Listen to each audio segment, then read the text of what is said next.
ਸੱਚ ਦੀ ਆਵਾਜ਼ radio ਵॉइस of Khalsa ਤੇ ਮੈਂ ਸੁਰਿੰਦਰ ਸਿੰਘ ਆਪਣੇ ਅਤੇ ਸੁਣ ਰਹੇ ਸਾਰੇ ਸਰੋਤਿਆਂ ਨੂੰ ਫਤਿਹ ਅਰਜ਼ ਕਰਦਾ ਜੀ।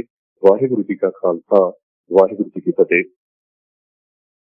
ਪੰਜਾਬ ਦੇ ਵਿੱਚ ਇਸ ਵੇਲੇ ਅੰਮ੍ਰਿਤਸਰ ਦੇ ਸਮੇਂ ਦੇ ਮੁਤਾਬਕ ਘੜੀਆਂ ਨੇ ਜਿਹੜੀਆਂ ਉਹ ਰਾਤ ਦੇ 9:34 ਵਜਾ ਰਹੀਆਂ ਨੇ ਤੇ ਦੁਨੀਆ ਭਰ ਦੇ ਵਿੱਚ ਜਿਹੜਾ ਸਮਾਂ ਇਸ ਵੇਲੇ ਆਪਣੀ ਚਾਲੇ ਚੱਲਦਾ ਹੋਇਆ ਵੱਖ-ਵੱਖ ਜਿਹੜਾ ਹੈ ਉਹ ਦੇ ਜਿਹੜੀਆਂ ਸੂਈਆਂ ਨੇ ਉਹਨਾਂ ਦੀ ਟਿਕ ਨੂੰ ਅੱਗੇ ਵਧਾਉਂਦਾ ਹੋਇਆ ਵੱਖ-ਵੱਖ ਜਿਹੜਾ ਹੈ ਉਹ ਘੜੀਆਂ ਪਹਿਰਾਂ ਦੇ ਵਿੱਚ ਵੱਟਿਆ ਹੋਇਆ ਅਲੱਗ-ਅਲੱਗ ਸਾਡੀ ਜ਼ਿੰਦਗੀ ਦੀ ਜਿਹੜੀ ਤੋਰ ਹੈ ਉਸਨੂੰ ਚਲਾ ਰਿਹਾ ਹੈ ਇਸ ਵੇਲੇ।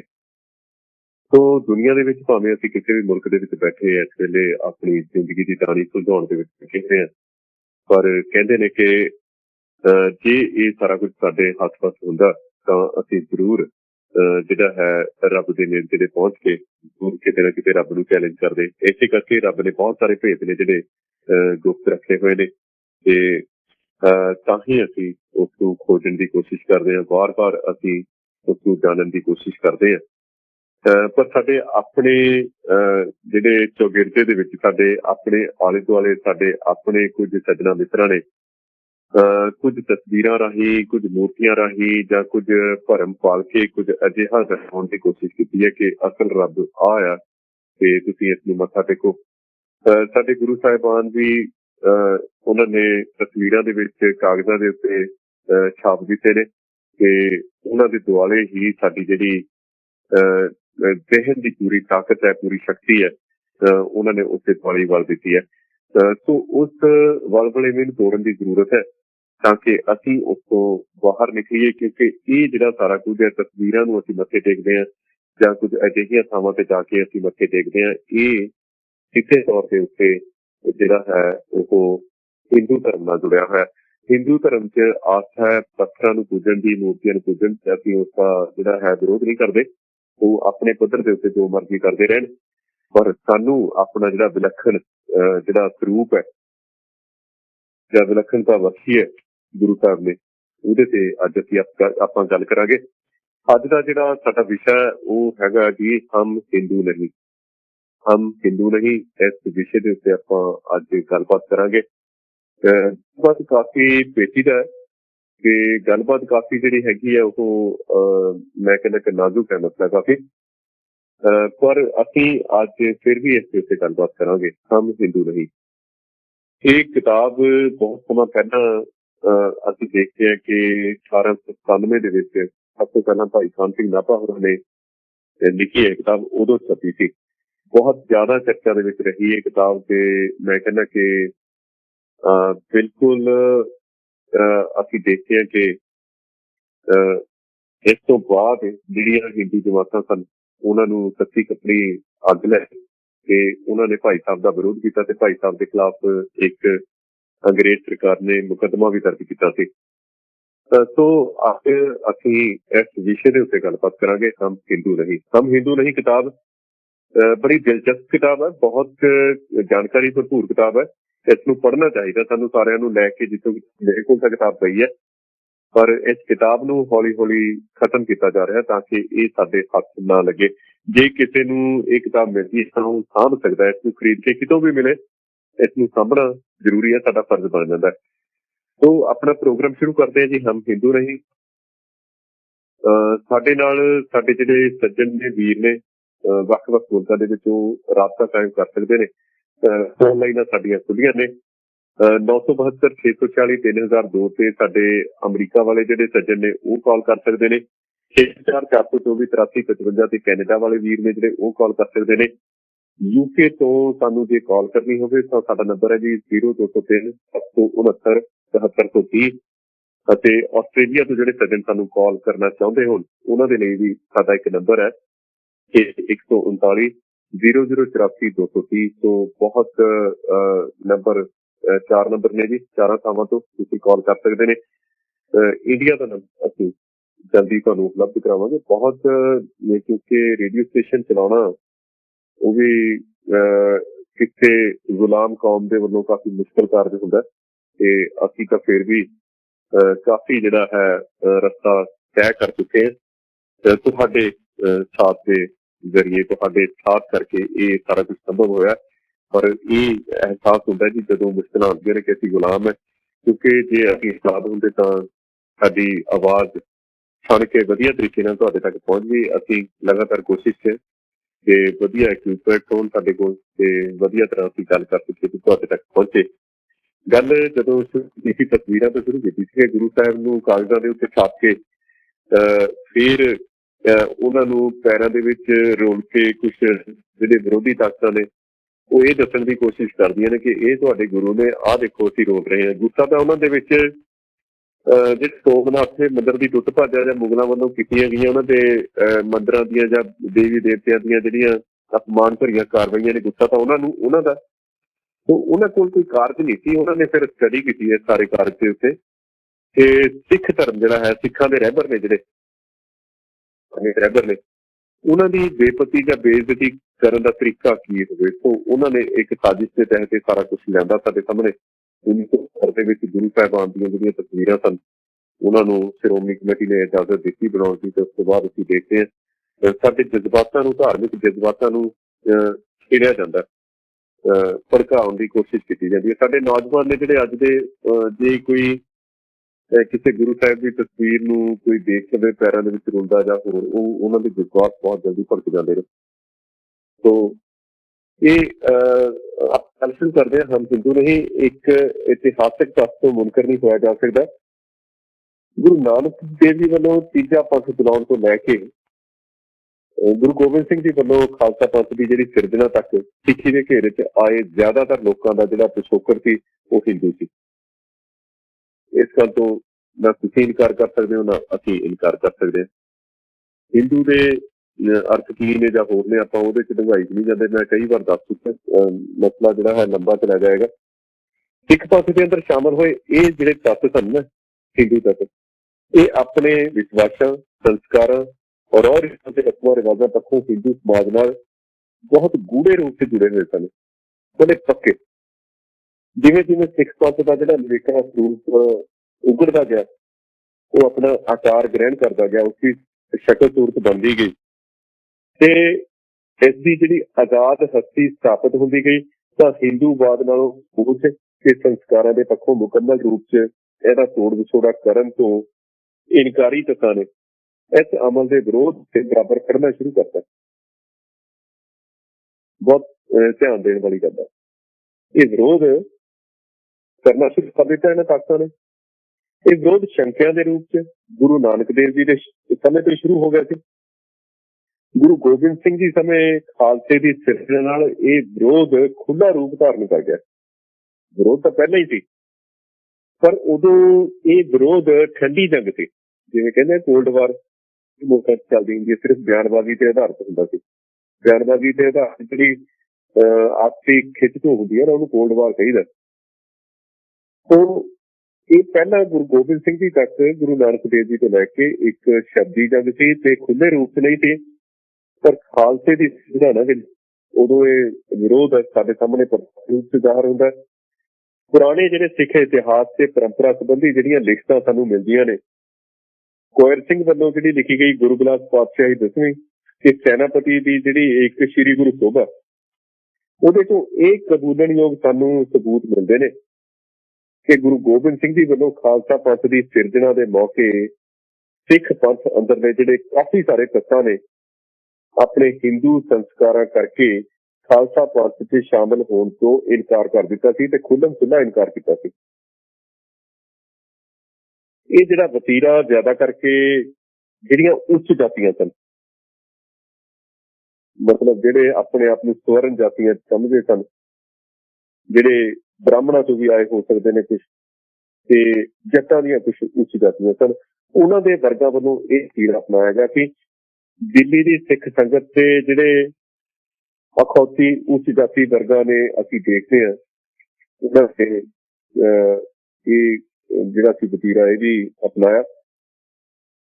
ਸੋ ਉਹਨਾਂ ਨੇ ਤਾਂ ਗੁਰੂ ਗੋਬਿੰਦ ਸਿੰਘ ਤੋਂ ਅੰਮ੍ਰਿਤ ਛਕਣ ਕਰਕੇ ਸਿੰਘ ਸਜੇ ਲੋਕਾਂ ਦਾ ਸਮਾਜਿਕ ਬਾਈਕਾਟ ਕਰ ਦਿੱਤਾ ਸੀ ਦਿੱਲੀ ਦੀ ਸੰਗਤ ਨੇ। ਉਸ ਤੋਂ ਬਾਅਦ ਵੀ ਸਿੱਖ ਪੰਥ ਦੇ ਅੰਦਰ ਇਹ ਵਿਚਾਰਧਾਰਕ ਵਖਰੇਵਾਂ ਲਗਾਤਾਰ ਜਾਰੀ ਰਿਹਾ। ਨਾਨਕ ਪੰਥੀਏ, ਨਿਰਮਲੇ, ਉਦਾਸੀ, ਇਹ ਜਿਹੜੀਆਂ ਸੰਪਰਦਾਵਾਂ ਇਹਨਾਂ ਦੇ ਵਿਚਾਰਧਾਰਕ ਤੇ ਦੁਨਿਆਵੀ ਦੋਵੇਂ ਪੱਧਰਾਂ ਤੇ ਹਿੰਦੂ ਮਤ ਦੇ ਡੂੰਘੇ ਅਸਰ ਅਸੀਂ ਅੱਜ ਵੀ ਦੇਖ ਸਕਦੇ ਹਾਂ ਜੇ ਕਿਤੇ ਕੋਈ ਅਜਿਹੀ ਸੰਸਥਾ ਹੋਵੇ। ਠੀਕ ਹੈ ਨਾ ਜੀ, ਇਹ ਅੱਜ ਵੀ ਦੇਖੇ ਜਾ ਸਕਦੇ ਨੇ। ਮਤਲਬ ਜਦੋਂ ਅਸੀਂ ਕੋਈ ਇਹਨਾਂ ਸੰਸਥਾਵਾਂ ਵੱਲੋਂ ਅਖੰਡ ਪਾਠ ਸਾਹਿਬ ਪ੍ਰਕਾਸ਼ ਕੀਤਾ ਜਾਂਦਾ, ਉੱਥੇ ਪਾਣੀ ਦਾ ਇੱਕ ਪਾਸੇ ਘੜਾ ਰੱਖਿਆ ਜਾਂਦਾ, ਉੱਥੇ ਨਾਰੀਅਲ ਰੱਖਿਆ ਜਾਂਦਾ, ਲਾਲ ਕੱਪੜੇ ਚ ਲਪੇਟ ਕੇ ਜੋਤ ਜਗਾਈ ਜਾਂਦੀ ਹੈ। ਏਦਾਂ ਦੀਆਂ ਹੋਰ, ਇਹ ਤਾਂ ਇੱਕ ਮਤਲਬ ਛੋਟੀ ਜਿਹੀ ਗੱਲ ਕੀਤੀ ਹੈ। ਹੋਰ ਬਹੁਤ ਸਾਰੀਆਂ ਜਿਹੜੀਆਂ ਸਮੱਸਿਆਵਾਂ ਨੇ ਉਹ ਅਸੀਂ ਦੇਖ ਸਕਦੇ ਹਾਂ। ਜਿੰਨਾ ਚਿਰ ਸਿੱਖ ਪੰਥ ਦੇ ਅੰਦਰੂਨੀ ਨੇਮ ਨੇ ਜਿਹੜੇ, ਉਹਨਾਂ ਨੇਮਾਂ ਦੇ ਅੰਦਰ ਸਖਤਾਈ ਨਹੀਂ ਆਈ, ਉਹਨਾਂ ਚਿਰ ਇਹ ਸੰਪਰਦਾਵਾਂ ਪੰਥ ਦੇ ਅੰਦਰ ਕਰਵਾਨ ਭਾਵੇਂ ਨਾ ਹੀ ਸਹੀ, ਪਰ ਇਹਨਾਂ ਨੂੰ ਸਹਿਣ ਕੀਤਾ ਜਾਂਦਾ ਰਿਹਾ। ਖਾਲਸਾ ਪੰਥ ਦੀ ਜਿਹੜੀ ਸਿਰਜਣਾ ਦੇ ਨਾਲ ਜਦੋਂ ਅੰਦਰੂਨੀ ਵਿਵਸਥਾ ਸਖਤ ਹੋ ਗਿਆ ਤਾਂ ਗੁਰਮਤ ਵਿਚਾਰਧਾਰਾ ਨਾਲੋਂ ਵੱਖਰਾ ਜਿਹੜਾ ਚੱਲ ਰਹੀਆਂ ਸਨ ਧਾਰਾਵਾਂ, ਉਹਨਾਂ ਨਾਲੋਂ ਦੋ ਟੁੱਕ ਨਖੇੜਾ ਕਰਨ ਦਾ ਜਿਹੜਾ ਕੰਮ ਸੀ ਉਹ ਮੁੱਖ ਏਜੰਡੇ ਤੇ ਆ ਗਿਆ ਖਾਲਸਾ ਪੰਥ ਦੇ। ਦੋ ਟੁੱਕ ਤਾਂ ਨਖੇੜਾ ਕਰਨਾ ਹੀ ਪੈਣਾ ਸੀ। ਅਜਿਹੇ ਮੌਕੇ ਦੇ ਉੱਤੇ ਇਤਿਹਾਸਕ ਪ੍ਰਮਾਣ ਵੀ ਮਿਲਦੇ ਨੇ ਤੇ ਅਸੀਂ ਇਤਿਹਾਸ ਨੂੰ ਡੂੰਘਾਈ ਦੇ ਨਾਲ ਵਾਚਦੇ ਹਾਂ, ਫਿਰ ਸਾਨੂੰ ਅਜਿਹਾ ਸਾਰਾ ਕੁਝ ਪਤਾ ਲੱਗਦਾ ਕਿ ਦਸਮ ਪਾਤਸ਼ਾਹ ਨੇ ਖਾਲਸਾ ਪੰਥ ਦੇ ਅੰਦਰ ਗੁਰਮਤ ਵਿਚਾਰਧਾਰਾ ਨੂੰ ਪੱਕੇ ਪੈਰਾਂ ਤੇ ਕਰਨ ਤੇ ਇਹਦੀ ਜਿਹੜੀ ਨਿਰਮਲਤਾ, ਜਿਹੜੀ ਵੱਖਰਤਾ, ਉਹਨੂੰ ਬਰਕਰਾਰ ਰੱਖਣ ਦਾ ਉਦੇਸ਼ ਦਿੱਤਾ ਸੀ। ਤੇ ਉਹਨਾਂ ਨੇ ਕਿਹਾ ਸੀ ਵਿਪਰਨ ਕੀ ਰੀਤ ਦੇ ਵਿਰੁੱਧ ਕਠੋਰ ਤੇ ਫੈਸਲਾ ਕੁਨ ਸਿਧਾਂਤਕ ਜਦੋਂ ਜਿਹੜਾ ਕੰਮ ਉਹ ਸ਼ੁਰੂ ਕੀਤਾ ਜਾਵੇ, ਤੇ ਇਹ ਸ਼ੁਰੂ ਹੋ ਗਿਆ ਸੀ ਉਦੋਂ ਤੋਂ ਖਾਲਸੇ ਦੀ ਸਿਰਜਣਾ ਦੇ ਨਾਲ।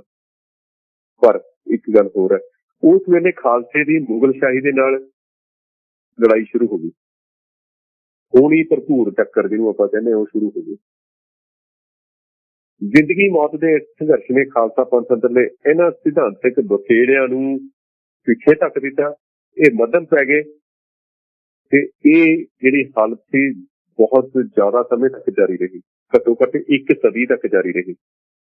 ਹੁਣ ਇੱਥੇ ਧਿਆਨ ਦੇਣਾ ਬਣਦਾ, ਗੁਰੂ ਗੋਬਿੰਦ ਸਿੰਘ ਜੀ ਜੋ ਏਜੰਡਾ ਲੈ ਕੇ ਚੱਲੇ ਸਨ ਖਾਲਸੇ ਦੀ ਨਿਰਮਲਤਾ ਨੂੰ ਬਰਕਰਾਰ ਰੱਖਣ ਦਾ, ਉਸ ਨੂੰ ਵਿਸ਼ਵ ਪੱਧਰ ਦੇ ਉੱਤੇ ਫੈਲਾਉਣ ਦਾ, ਉਹ ਏਜੰਡਾ ਸੀ ਜਿਹੜੇ ਹਿੰਦੂ ਪਹਾੜੀ ਰਾਜਿਆਂ ਦੇ, ਹਿੰਦੂ ਰਾਜਿਆਂ ਦੇ ਜਿਹੜੇ ਵਿਦਵਾਨ ਲੋਕ ਸਨ, ਉਹਨਾਂ ਨੂੰ ਉਹ ਸਮਝ ਆ ਗਿਆ ਤੇ ਉਹਨਾਂ ਨੇ ਔਰੰਗਜ਼ੇਬ ਦੇ ਮੋਢੇ ਦੇ ਉੱਤੇ ਰੱਖ ਕੇ ਉਹ ਸਾਰਾ ਕਾਰਜ ਕੀਤਾ। ਔਰੰਗਜ਼ੇਬ ਦੇ ਮੋਢੇ ਤੇ ਰੱਖ ਕੇ ਬੰਦੂਕ ਚਲਾਈ ਤੇ ਉਹਨਾਂ ਦੀ ਆਪਸੀ ਜਿਹੜੀ ਮਿਲੀ ਭੁਗਤ ਸੀ, ਨੈਕਸਸ ਸੀ ਹਿੰਦੂਆਂ ਦਾ ਤੇ ਮੁਗਲਾਂ ਦਾ, ਉਹ ਅਸੀਂ ਉੱਥੇ ਦੇਖ ਸਕਦੇ ਹਾਂ। ਤੇ ਉਹ ਏਜੰਡੇ ਨੂੰ ਗੁਰੂ ਗੋਬਿੰਦ ਸਿੰਘ ਜੀ ਦੇ ਏਜੰਡੇ ਨੂੰ ਲਾਗੂ ਹੋਣ ਤੋਂ ਰੋਕਣ ਲਈ ਇਹਨਾਂ ਨੇ ਸ਼੍ਰੀ ਅਨੰਦਪੁਰ ਸਾਹਿਬ ਤੇ ਹਮਲਾ ਕੀਤਾ। ਸੋ ਬਹੁਤ ਸਾਰੇ ਜਿਹੜੇ ਸਾਡੇ ਵੀਰ ਨੇ ਇਸ ਵੇਲੇ ਸਾਨੂੰ ਸੁਣ ਰਹੇ ਨੇ ਤੇ ਜਦੋਂ ਉਹ ਸਿਫਤ ਕਰਦੇ ਨੇ ਚੰਗਾ ਲੱਗਦਾ, ਪਰ ਮੈਂ ਕਹਿੰਦਾ ਕਿ ਹਾਲੇ ਅਸੀਂ ਇੰਨੇ ਦੂਜੇ ਹੋਏ ਨਹੀਂ। ਸਿਫਤਾਂ ਜ਼ਰੂਰ ਸਾਡੇ ਜਿਹੜੇ ਛੋਟੇ ਵੀਰ ਬਾਕੀ ਵੀਰ ਕਰਦੇ ਨੇ ਪ੍ਰੋਗਰਾਮ, ਉਹਨਾਂ ਨੂੰ ਵੀ ਅਸੀਂ ਖਲਾਸ਼ੇਰੀ ਦੇਈਏ ਤਾਂ ਕਿ ਉਹ ਵੀ ਕਾਫੀ ਵਧੀਆ ਪ੍ਰੋਗਰਾਮ ਕਰਦੇ ਨੇ। ਸੋ ਇਹ ਗੱਲ ਸਮਝਣ ਦੀ ਲੋੜ ਸਾਨੂੰ ਕਿ ਹਿੰਦੂ ਤੇ ਮੁਸਲਮਾਨ ਦਾ ਜਿਹੜਾ ਨੈਕਸਸ ਹੈ, ਖਾਲਸੇ ਦਾ, ਗੁਰੂ ਗੋਬਿੰਦ ਸਿੰਘ ਜੀ ਦਾ ਏਜੰਡਾ ਖਾਲਸੇ ਨੂੰ ਨਿਰਮਲਤਾ, ਖਾਲਸੇ ਦੀ ਬਰਕਰਾਰ ਰੱਖਣ ਦਾ, ਉਸ ਨੂੰ ਸਾਹ ਸੁੱਟ ਦਿੱਤਾ ਗਿਆ। ਅਨੰਦਪੁਰ ਸਾਹਿਬ ਤੇ ਹਮਲਾ ਕਰ ਦਿੱਤਾ ਗਿਆ ਤੇ ਇੱਕ ਸੋਚੀ ਸਮਝੀ ਸਾਜ਼ਿਸ਼ ਦੇ ਤਹਿਤ ਉਹ ਜਿਹੜਾ ਸਾਰਾ ਲਿਟਰੇਚਰ ਸੀ ਗੁਰੂ ਸਾਹਿਬ ਵੱਲੋਂ ਰਚਿਆ ਗਿਆ ਤੇ ਗੁਰੂ ਸਾਹਿਬ ਦੇ ਜਿਹੜੇ ਹੋਰ ਵਿਦਵਾਨ ਕਵੀ ਸਨ, ਹੋਰ ਲੋਕ ਸਨ, ਉਹਨਾਂ ਵੱਲੋਂ ਜੋ ਰਚਿਆ ਗਿਆ ਸੀ ਸਾਹਿਤ, ਉਹ ਸਾਰਾ ਸਰਸਾ ਨਦੀ ਦੇ ਵਿੱਚ ਹੜ ਗਿਆ। ਤੇ ਬਾਅਦ ਦੇ ਵਿੱਚ, ਬਹੁਤ ਸਮਾਂ ਬਾਅਦ ਦੇ ਵਿੱਚ ਅਸੀਂ ਦੇਖਦੇ ਹਾਂ ਕਿ ਸਾਡੇ ਤੇ ਹੋਰ ਕਾਫੀ ਸਾਰਾ ਜਿਹੜਾ ਅਜਿਹਾ ਲਿਟਰੇਚਰ ਸੀ ਉਹ ਲਾਗੂ ਕੀਤਾ ਗਿਆ। ਤੇ ਅੱਜ ਮੈਂ ਜ਼ਿਕਰ ਨਹੀਂ ਕਰਾਂਗਾ ਤੇ ਅਸੀਂ ਏਜੰਡੇ ਤੋਂ ਭਟਕਾਂਗੇ, ਕਿਉਂਕਿ ਇਹ ਜਿਹੜਾ ਅੱਜ ਵਿਸ਼ਾ ਮੈਂ ਕਾਫੀ ਗੱਲਾਂ ਕਰਨੀਆਂ ਚਾਹੁੰਦਾ। ਇਹਦੇ ਤੇ ਬਹੁਤ ਸਾਰੇ ਸੱਜਣ ਕਾਲ ਵੀ ਕਰਨਗੇ। ਮੈਂ ਅਖੀਰਲੇ ਥੋੜੇ ਜਿਹੇ ਸਮੇਂ ਦੇ ਵਿੱਚ ਕਾਲ ਲਵਾਂਗਾ। ਜਿਹੜੇ ਸੱਜਣ ਇਸ ਵੇਲੇ ਲਾਈਨ ਤੇ ਨੇ, ਮੈਂ ਕਹਿੰਦਾ ਕਿ ਉਹ ਕਾਲ ਕੱਟ ਦੇਣ ਤੇ ਬਾਅਦ ਚ ਆਪਾਂ ਗੱਲਾਂ ਖੁੱਲੀਆਂ ਕਰਾਂਗੇ। ਕਿਤੇ ਲਗਾਤਾਰ ਜਦੋਂ ਪ੍ਰੋਗਰਾਮ ਕਰਨਾ ਹੋਇਆ 4-5 ਘੰਟਿਆਂ ਦਾ, 11 ਘੰਟਿਆਂ ਦਾ ਲਗਾਤਾਰ, ਫਿਰ ਆਪਾਂ ਖੁੱਲ ਕੇ ਵਿਚਾਰ ਚਰਚਾ ਵੀ ਕਰਾਂਗੇ। ਸੋ ਇਹ ਜ਼ਿੰਦਗੀ ਮੌਤ ਦਾ ਸੰਘਰਸ਼ ਸੀ ਖਾਲਸੇ ਦਾ ਜਦੋਂ ਅਨੰਦਪੁਰ ਸਾਹਿਬ ਦੇ ਉੱਤੇ ਹਮਲਾ ਕੀਤਾ ਗਿਆ। ਇਹ ਲੰਬਾ ਸਮਾਂ ਹਾਲਤ ਜਾਰੀ, ਇੱਕ ਸਦੀ ਤੱਕ ਇਹ ਹਮਲੇ ਹੁੰਦੇ ਰਹੇ। ਮਿਸਰਾ ਵੇਲੇ ਜਦੋਂ ਖਾਲਸਾ ਪੰਥ ਨੂੰ ਥੋੜਾ ਜਿਹਾ ਸੌਖਾ ਸਾਹ ਆਇਆ ਉਦੋਂ ਤੱਕ ਤਾਂ ਸਿੱਖੀ ਦੀਆਂ ਸਿਧਾਂਤਕ ਬੁਨਿਆਦਾਂ ਕਮਜ਼ੋਰ ਪੈਣੀਆਂ ਸ਼ੁਰੂ ਹੋ ਚੁੱਕੀਆਂ ਸੀ। ਤੇ ਨਤੀਜਾ ਕੀ? ਨਤੀਜੇ ਵਜੋਂ ਪੰਥ ਦੇ ਅੰਦਰੂਨੀ ਜਿਹੜੇ ਵਿਚਾਰਧਾਰਕ ਵਿਗਾੜ ਪੈਦਾ ਹੋ ਚੁੱਕੇ ਸੀ ਨਾ, ਕੁਰੈਤਾਂ ਪੈਦਾ ਹੋ ਚੁੱਕੀਆਂ ਸੀ, ਉਹਨਾਂ ਨੂੰ ਟਿਕਾਣੇ ਸਿਰ ਕਰਨ, ਉਹਦੇ ਅੰਦਰਲੀ ਸਿਧਾਂਤਕ ਸੁਧਾਈ ਕਰਨ ਦੀ ਜਿਹੜੀ ਇਹ ਸਾਡੇ 'ਚ ਇੱਕ ਲੋੜ ਸੀ, ਦਿਮਾਗੀ ਚੇਤਨਾ ਸੀ, ਉਹ ਕਾਫੀ ਉਦੋਂ ਤੱਕ ਭੁਰ ਚੁੱਕੀ ਸੀ, ਟੁੱਟ ਚੁੱਕੀ ਸੀ, ਕਮਜ਼ੋਰ ਪੈ ਗਈ ਸੀ। ਮਹਾਰਾਜਾ ਰਣਜੀਤ ਸਿੰਘ ਦੇ ਰਾਜ ਸਮੇਂ ਵੀ ਸਿੱਖੀ ਦੇ ਜਿਹੜੇ ਬੁਨਿਆਦੀ ਸਿਧਾਂਤ ਸਨ, ਉਹਨਾਂ ਨੂੰ ਇੰਨੀ ਢਾਹ ਲੱਗੀ ਕਿ ਸਿੱਖ ਧਰਮ ਤੇ ਸਮਾਜ ਦੇ ਜਿਹੜੇ ਹਿੰਦੂਕਰਨ ਦਾ ਅਮਲ ਸੀ, ਉਹ ਇੰਨਾ, ਮੈਂ ਕਹਿੰਦਾ ਕਿ ਅਸੀਂ ਕਹਿ ਸਕਦੇ ਹਾਂ ਕਿ ਉਹ ਜ਼ੋਰ ਫੜ ਗਿਆ ਹਿੰਦੂਕਰਨ ਦਾ ਜਿਹੜਾ ਅਮਲ ਸੀ ਸਿੱਖ ਧਰਮ ਦੇ। ਉਸ ਵੇਲੇ ਸਿੱਖ ਰਾਜ ਦੇ ਦੌਰਾਨ ਸਿੱਖ ਤੇ ਹਿੰਦੂ ਦਰਮਿਆਨ ਬਹੁਤ ਥੋੜਾ ਫਰਕ ਰਹਿ ਗਿਆ ਸੀ। ਜਿਹੜਾ ਫਰਕ ਗੁਰੂ ਗੋਬਿੰਦ ਸਿੰਘ ਜੀ ਨੇ ਪਾਇਆ ਸੀ ਨਾ ਸਿੱਖ ਤੇ ਹਿੰਦੂ ਦੇ ਦਰਮਿਆਨ, ਸਿੱਖ ਤੇ ਮੁਸਲਮਾਨ ਦੇ ਦਰਮਿਆਨ, ਸਿੱਖ ਨੂੰ ਇੱਕ ਨਿਰਮਲਤਾ ਬਖਸ਼ੀ ਸੀ, ਵੱਖਰਾ ਬਣਾਇਆ ਸੀ, ਉਹ ਫਰਕ ਹੁਣ ਬਹੁਤ ਥੋੜਾ ਰਹਿ ਗਿਆ ਸੀ। ਤੇ ਬਹੁਤ ਸਾਰੇ ਪੱਛਮੀ ਵਿਦਵਾਨ ਨੇ, ਜੇ ਆਪਾਂ ਪੜ੍ਹੀਏ ਨਾ ਤਾਂ ਪਤਾ ਲੱਗਦਾ, Ernest J.D. Cunningham, Max Arthur Macauliffe ਤੇ ਹੋਰ ਬੜੇ ਜਿਹੜੇ ਸਕਾਲਰ ਹੋਏ ਨੇ ਅੰਗਰੇਜ਼ਾਂ ਦੇ, ਉਹਨਾਂ ਨੇ ਤੇ ਇਤਿਹਾਸਕਾਰਾਂ ਨੇ ਵੀ ਜਿਹੜਾ ਉਹਨਾਂ ਨੇ ਖੋਜ ਪੱਤਰ ਲਿਖੇ ਜਾਂ ਉਹਨਾਂ ਨੇ ਇਤਿਹਾਸ ਲਿਖਿਆ, ਉਹਦੇ ਅੰਦਰ ਇਸ ਤੱਥ ਦੀ ਜਿਹੜੀ ਬਹੁਤ ਵਧੀਆ ਢੰਗ ਨਾਲ ਪੁਸ਼ਟੀ ਕੀਤੀ ਗਈ ਹੈ। ਇਹੀ ਉਹ ਸਮਝੀ ਜਦੋਂ ਅਸੀਂ ਨੀਮ ਹਿੰਦੂ ਜਿਹੜੀਆਂ ਸੰਪਰਦਾਵਾਂ ਨੂੰ ਸਿੱਖ ਪੰਥ ਦੇ ਅੰਦਰ ਨਾ ਸਿਰਫ ਕਬੂਲਿਆ ਗਿਆ, ਵੈਲਕਮ ਕੀਤਾ ਗਿਆ, ਸਗੋਂ ਸਰਕਾਰ ਵੀ ਦਿੱਤਾ ਗਿਆ ਹਿੰਦੂ ਸੰਪਰਦਾਵਾਂ ਨੂੰ ਸਿੱਖਾਂ ਵੱਲੋਂ। 18ਵੀਂ ਸਦੀ 'ਚ ਜਦੋਂ ਅਕਾਲ ਪੁਰਖੀ ਫੌਜ ਤੇ ਮੁਗਲ ਸ਼ਾਹੀ ਤੇ ਜ਼ੁਲਮਾਂ ਦਾ ਝੱਖੜ ਝੁੱਲਿਆ ਤੇ ਸਿੰਘਾਂ ਨੂੰ ਜੰਗਲਾਂ ਦੇ ਵਿੱਚ ਰਹਿ ਕੇ ਸੰਘਰਸ਼ ਕਰਨ ਲਈ ਮਜਬੂਰ ਹੋਣਾ ਪਿਆ, ਤਾਂ ਸਿੱਖੀ ਪ੍ਰਚਾਰ ਤੇ ਗੁਰਧਾਮਾਂ ਦਾ ਜਿਹੜਾ ਪ੍ਰਬੰਧ ਹੈ ਨਾ, ਉਹ ਗੁਰਮਤ ਵਿਚਾਰਧਾਰਾ ਤੋਂ ਬਹੁਤ ਦੂਰ ਚਲਾ ਗਿਆ ਸੀ। ਇਹਨਾਂ ਸੰਪਰਦਾਵਾਂ ਦੇ ਹੱਥ 'ਚ ਚਲਾ ਗਿਆ, ਹਿੰਦੂਆਂ ਦੇ ਹੱਥ 'ਚ ਚਲਾ ਗਿਆ ਸੀ। ਖੁਦ ਹਿੰਦੂਵਾਦ ਦੇ ਵਿਚਾਰਧਾਰਕ ਇਸ ਅਸਰ ਦੇ ਹੇਠ ਹੋਣ ਕਰਕੇ ਇਹ ਸੰਪਰਦਾਵਾਂ ਸਿੱਖ ਧਰਮ ਦੇ ਬੁਨਿਆਦੀ ਸਿਧਾਂਤਾਂ ਅੰਦਰ ਹਿੰਦੂਵਾਦੀ ਖੋਟ ਮਿਲਾਉਣ ਦੀਆਂ ਜਿਹੜੀਆਂ ਚਾਹਵੰਦ ਸਨ, ਤੇ ਇਹਨਾਂ ਨੇ ਹਿੰਦੂਵਾਦ ਦੀ ਖੋਟ ਮਿਲਾਈ ਸਿੱਖੀ 'ਚ। ਤੇ ਨਤੀਜਾ ਕੀ ਹੋਇਆ ਕਿ ਸਿੱਖ ਜੀਵਨ ਤੇ ਚਿੰਤਨ ਦੇ ਅੰਦਰ ਹਿੰਦੂਵਾਦ ਵੜ ਗਿਆ, ਹਿੰਦੂਵਾਦ ਦੀ ਘੁਸਪੈਠ ਹੋ ਗਈ। ਗੁਰਦੁਆਰੇ ਦੇ ਅੰਦਰ ਸ਼ਰੇਆਮ ਗੁਰਮਤਿ ਵਿਰੋਧੀ ਗੱਲਾਂ ਹੋਣ ਲੱਗ ਪਈਆਂ। ਅਜੇ ਤੱਕ ਅਸੀਂ 10 ਸਾਲ ਪਹਿਲਾਂ ਤੱਕ ਗੁਰਦੁਆਰਿਆਂ 'ਚ ਕਰਾਮਾਤਾਂ ਦੀਆਂ ਕਹਾਣੀਆਂ ਸੁਣਦੇ ਰਹੇ ਹਾਂ, ਕਥਾ ਦੇ ਰੂਪ ਦੇ ਵਿੱਚ। ਅਸੀਂ ਵੀ, ਸਾਡੇ ਬਜ਼ੁਰਗ ਵੀ, ਸਾਡੇ ਸੰਤ ਵਾਹਿਗੁਰੂ ਵਾਹਿਗੁਰੂ ਕਰਦੇ ਸਨ ਜਦੋਂ ਗੁਰੂ ਨਾਨਕ ਦੇਵ ਜੀ ਨੂੰ ਕੰਧ ਚਲਾਉਂਦੇ ਹੋਏ ਸੁਣਾਇਆ ਜਾਂਦਾ ਸੀ।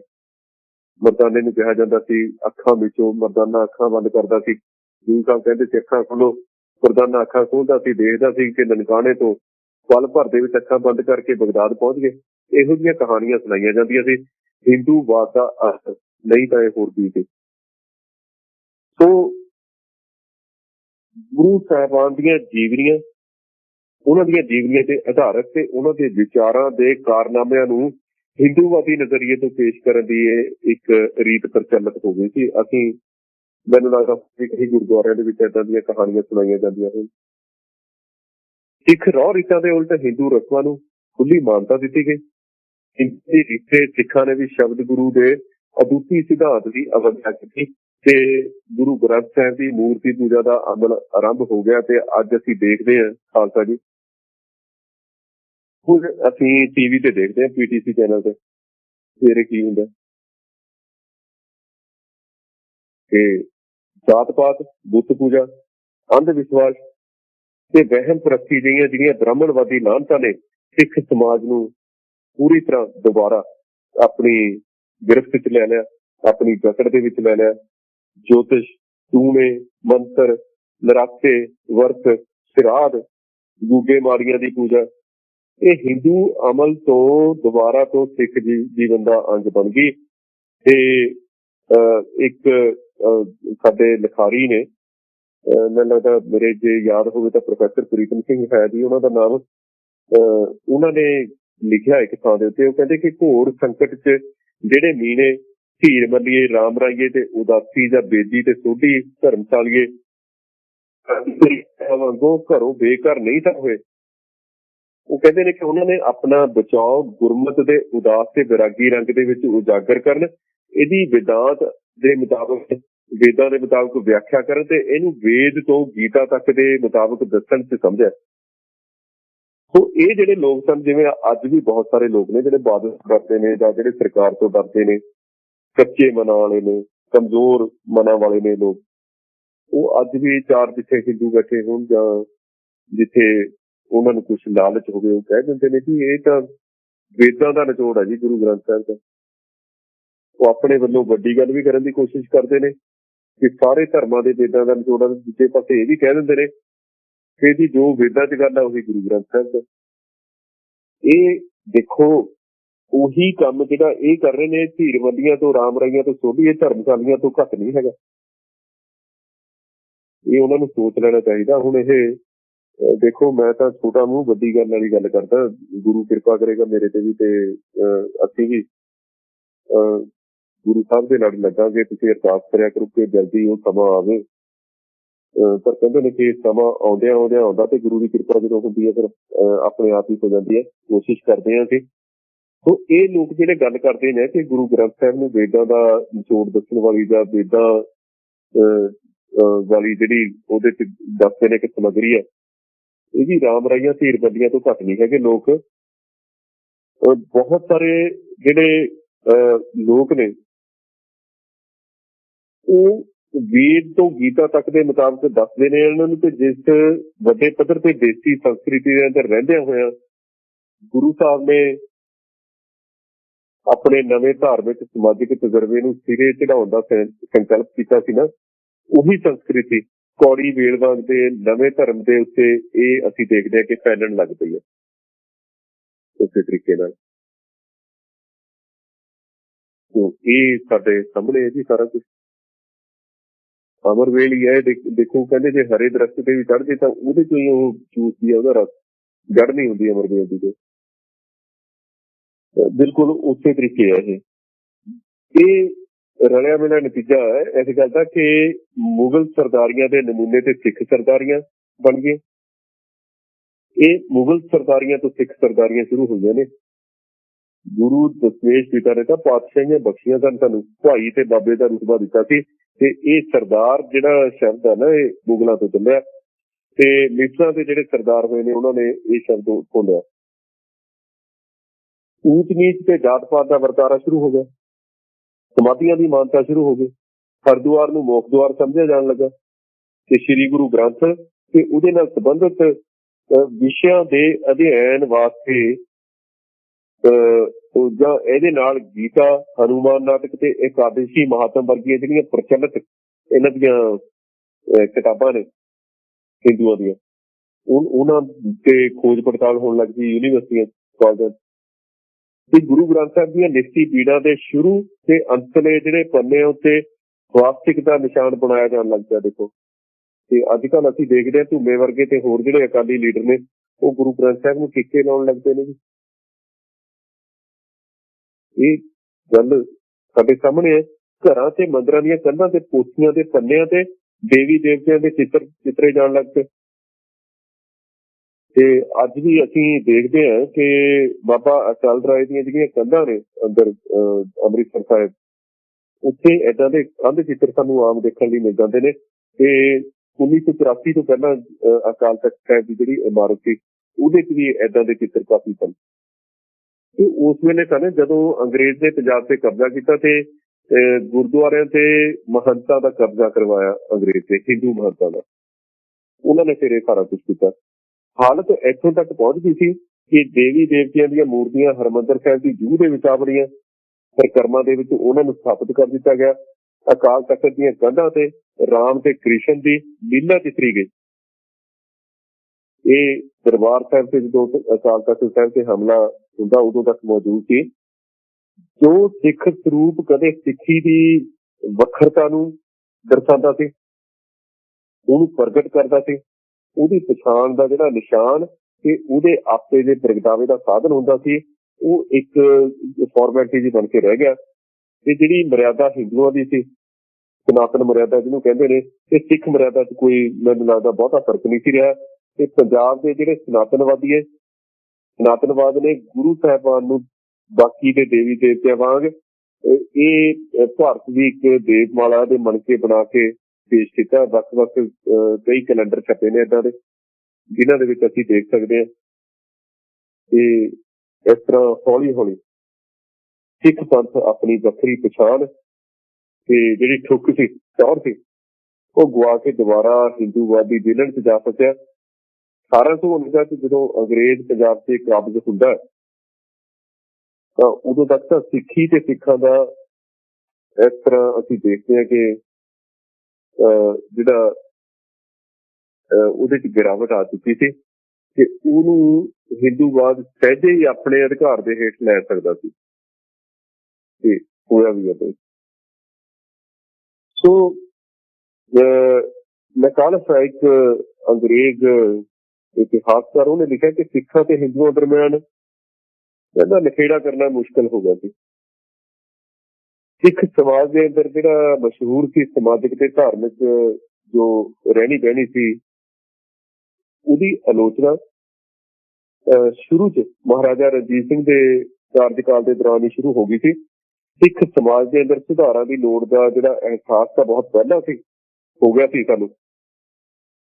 ਅੰਗਰੇਜ਼ਾਂ ਦੀ ਜਦੋਂ ਆਮਦ ਹੁੰਦੀ ਹੈ, ਉਹਦੇ ਨਾਲ ਈਸਾਈ ਮਤ ਤੇ ਪੱਛਮੀ ਸੱਭਿਆਚਾਰ ਦੇ ਅਸਰ ਨੇ ਇਸ ਅਹਿਸਾਸ ਨੂੰ ਹੋਰ ਬਲ ਬਖਸ਼ਿਆ ਕਿ ਇਹਦੇ ਤੋਂ ਸਿੱਖ ਸਮਾਜ ਦੇ ਅੰਦਰ ਨਿਰੰਕਾਰੀ ਮਤ, ਜਿਹੜਾ ਬਾਬਾ ਦਿਆਲ ਜੀ 1783 1754 ਤੱਕ ਹੁੰਦਾ, ਬਾਬਾ ਦਿਆਲ ਉਹਨੇ ਨਿਰੰਕਾਰੀ ਮਤ ਸ਼ੁਰੂ ਕੀਤਾ ਸੀ ਤੇ ਨਾਮਧਾਰੀ ਲਹਿਰ ਬਾਲਕ ਸਿੰਘ ਨੇ ਸ਼ੁਰੂ ਕੀਤੀ ਸੀ 1799 ਤੇ 1862 'ਚ। ਇਹ ਕੁਝ ਸ਼ੁਰੂਆਤ ਕੀਤੀ ਇਹਨਾਂ ਲੋਕਾਂ ਨੇ, ਇਹ ਸ਼ੁਰੂਆਤ ਤਾਂ ਚੰਗੇ ਕੰਮ ਲਈ ਕੀਤੀ ਸੀ ਇਹਨਾਂ ਨੇ, ਪਰ ਬਾਅਦ ਦੇ ਵਿੱਚ ਅਸੀਂ ਦੇਖਦੇ ਹਾਂ ਕਿ ਇਹ ਲੋਕ ਸਰਕਾਰਾਂ ਦੇ ਢਹੇ ਚੜ੍ਹ ਗਏ, ਜਾਂ ਅਸੀਂ ਦੇਖਦੇ ਹਾਂ ਕਿ ਏਜੰਸੀਆਂ ਦੇ ਢਹੇ ਚੜ੍ਹ ਕੇ ਸਿੱਖੀ ਦਾ ਇਹਨਾਂ ਨੇ ਨੁਕਸਾਨ ਬਹੁਤ ਕੀਤਾ। ਪਰ ਸ਼ੁਰੂ ਦੇ ਵਿੱਚ ਇਹਨਾਂ ਨੇ ਕਾਫੀ ਸੁਧਾਰ ਕੀਤੇ ਸਿੱਖੀ। ਇਹਨਾਂ ਲਹਿਰਾਂ ਨੇ ਸਿੱਖ ਧਰਮ ਤੇ ਸਮਾਜ ਨੂੰ ਹਿੰਦੂਵਾਦੀ ਅਸਰਾਂ ਤੋਂ ਆਜ਼ਾਦ ਕਰਾਉਣ ਦੇ ਨਿੱਘਰ ਯਤਨ ਸ਼ੁਰੂ ਕੀਤੇ, ਪਰ ਇਹ ਆਪਣੇ ਜਿਹੜੇ ਯਤਨ ਸੀ ਇਹਨਾਂ 'ਚ ਕਾਮਯਾਬ ਨਹੀਂ ਹੋਏ।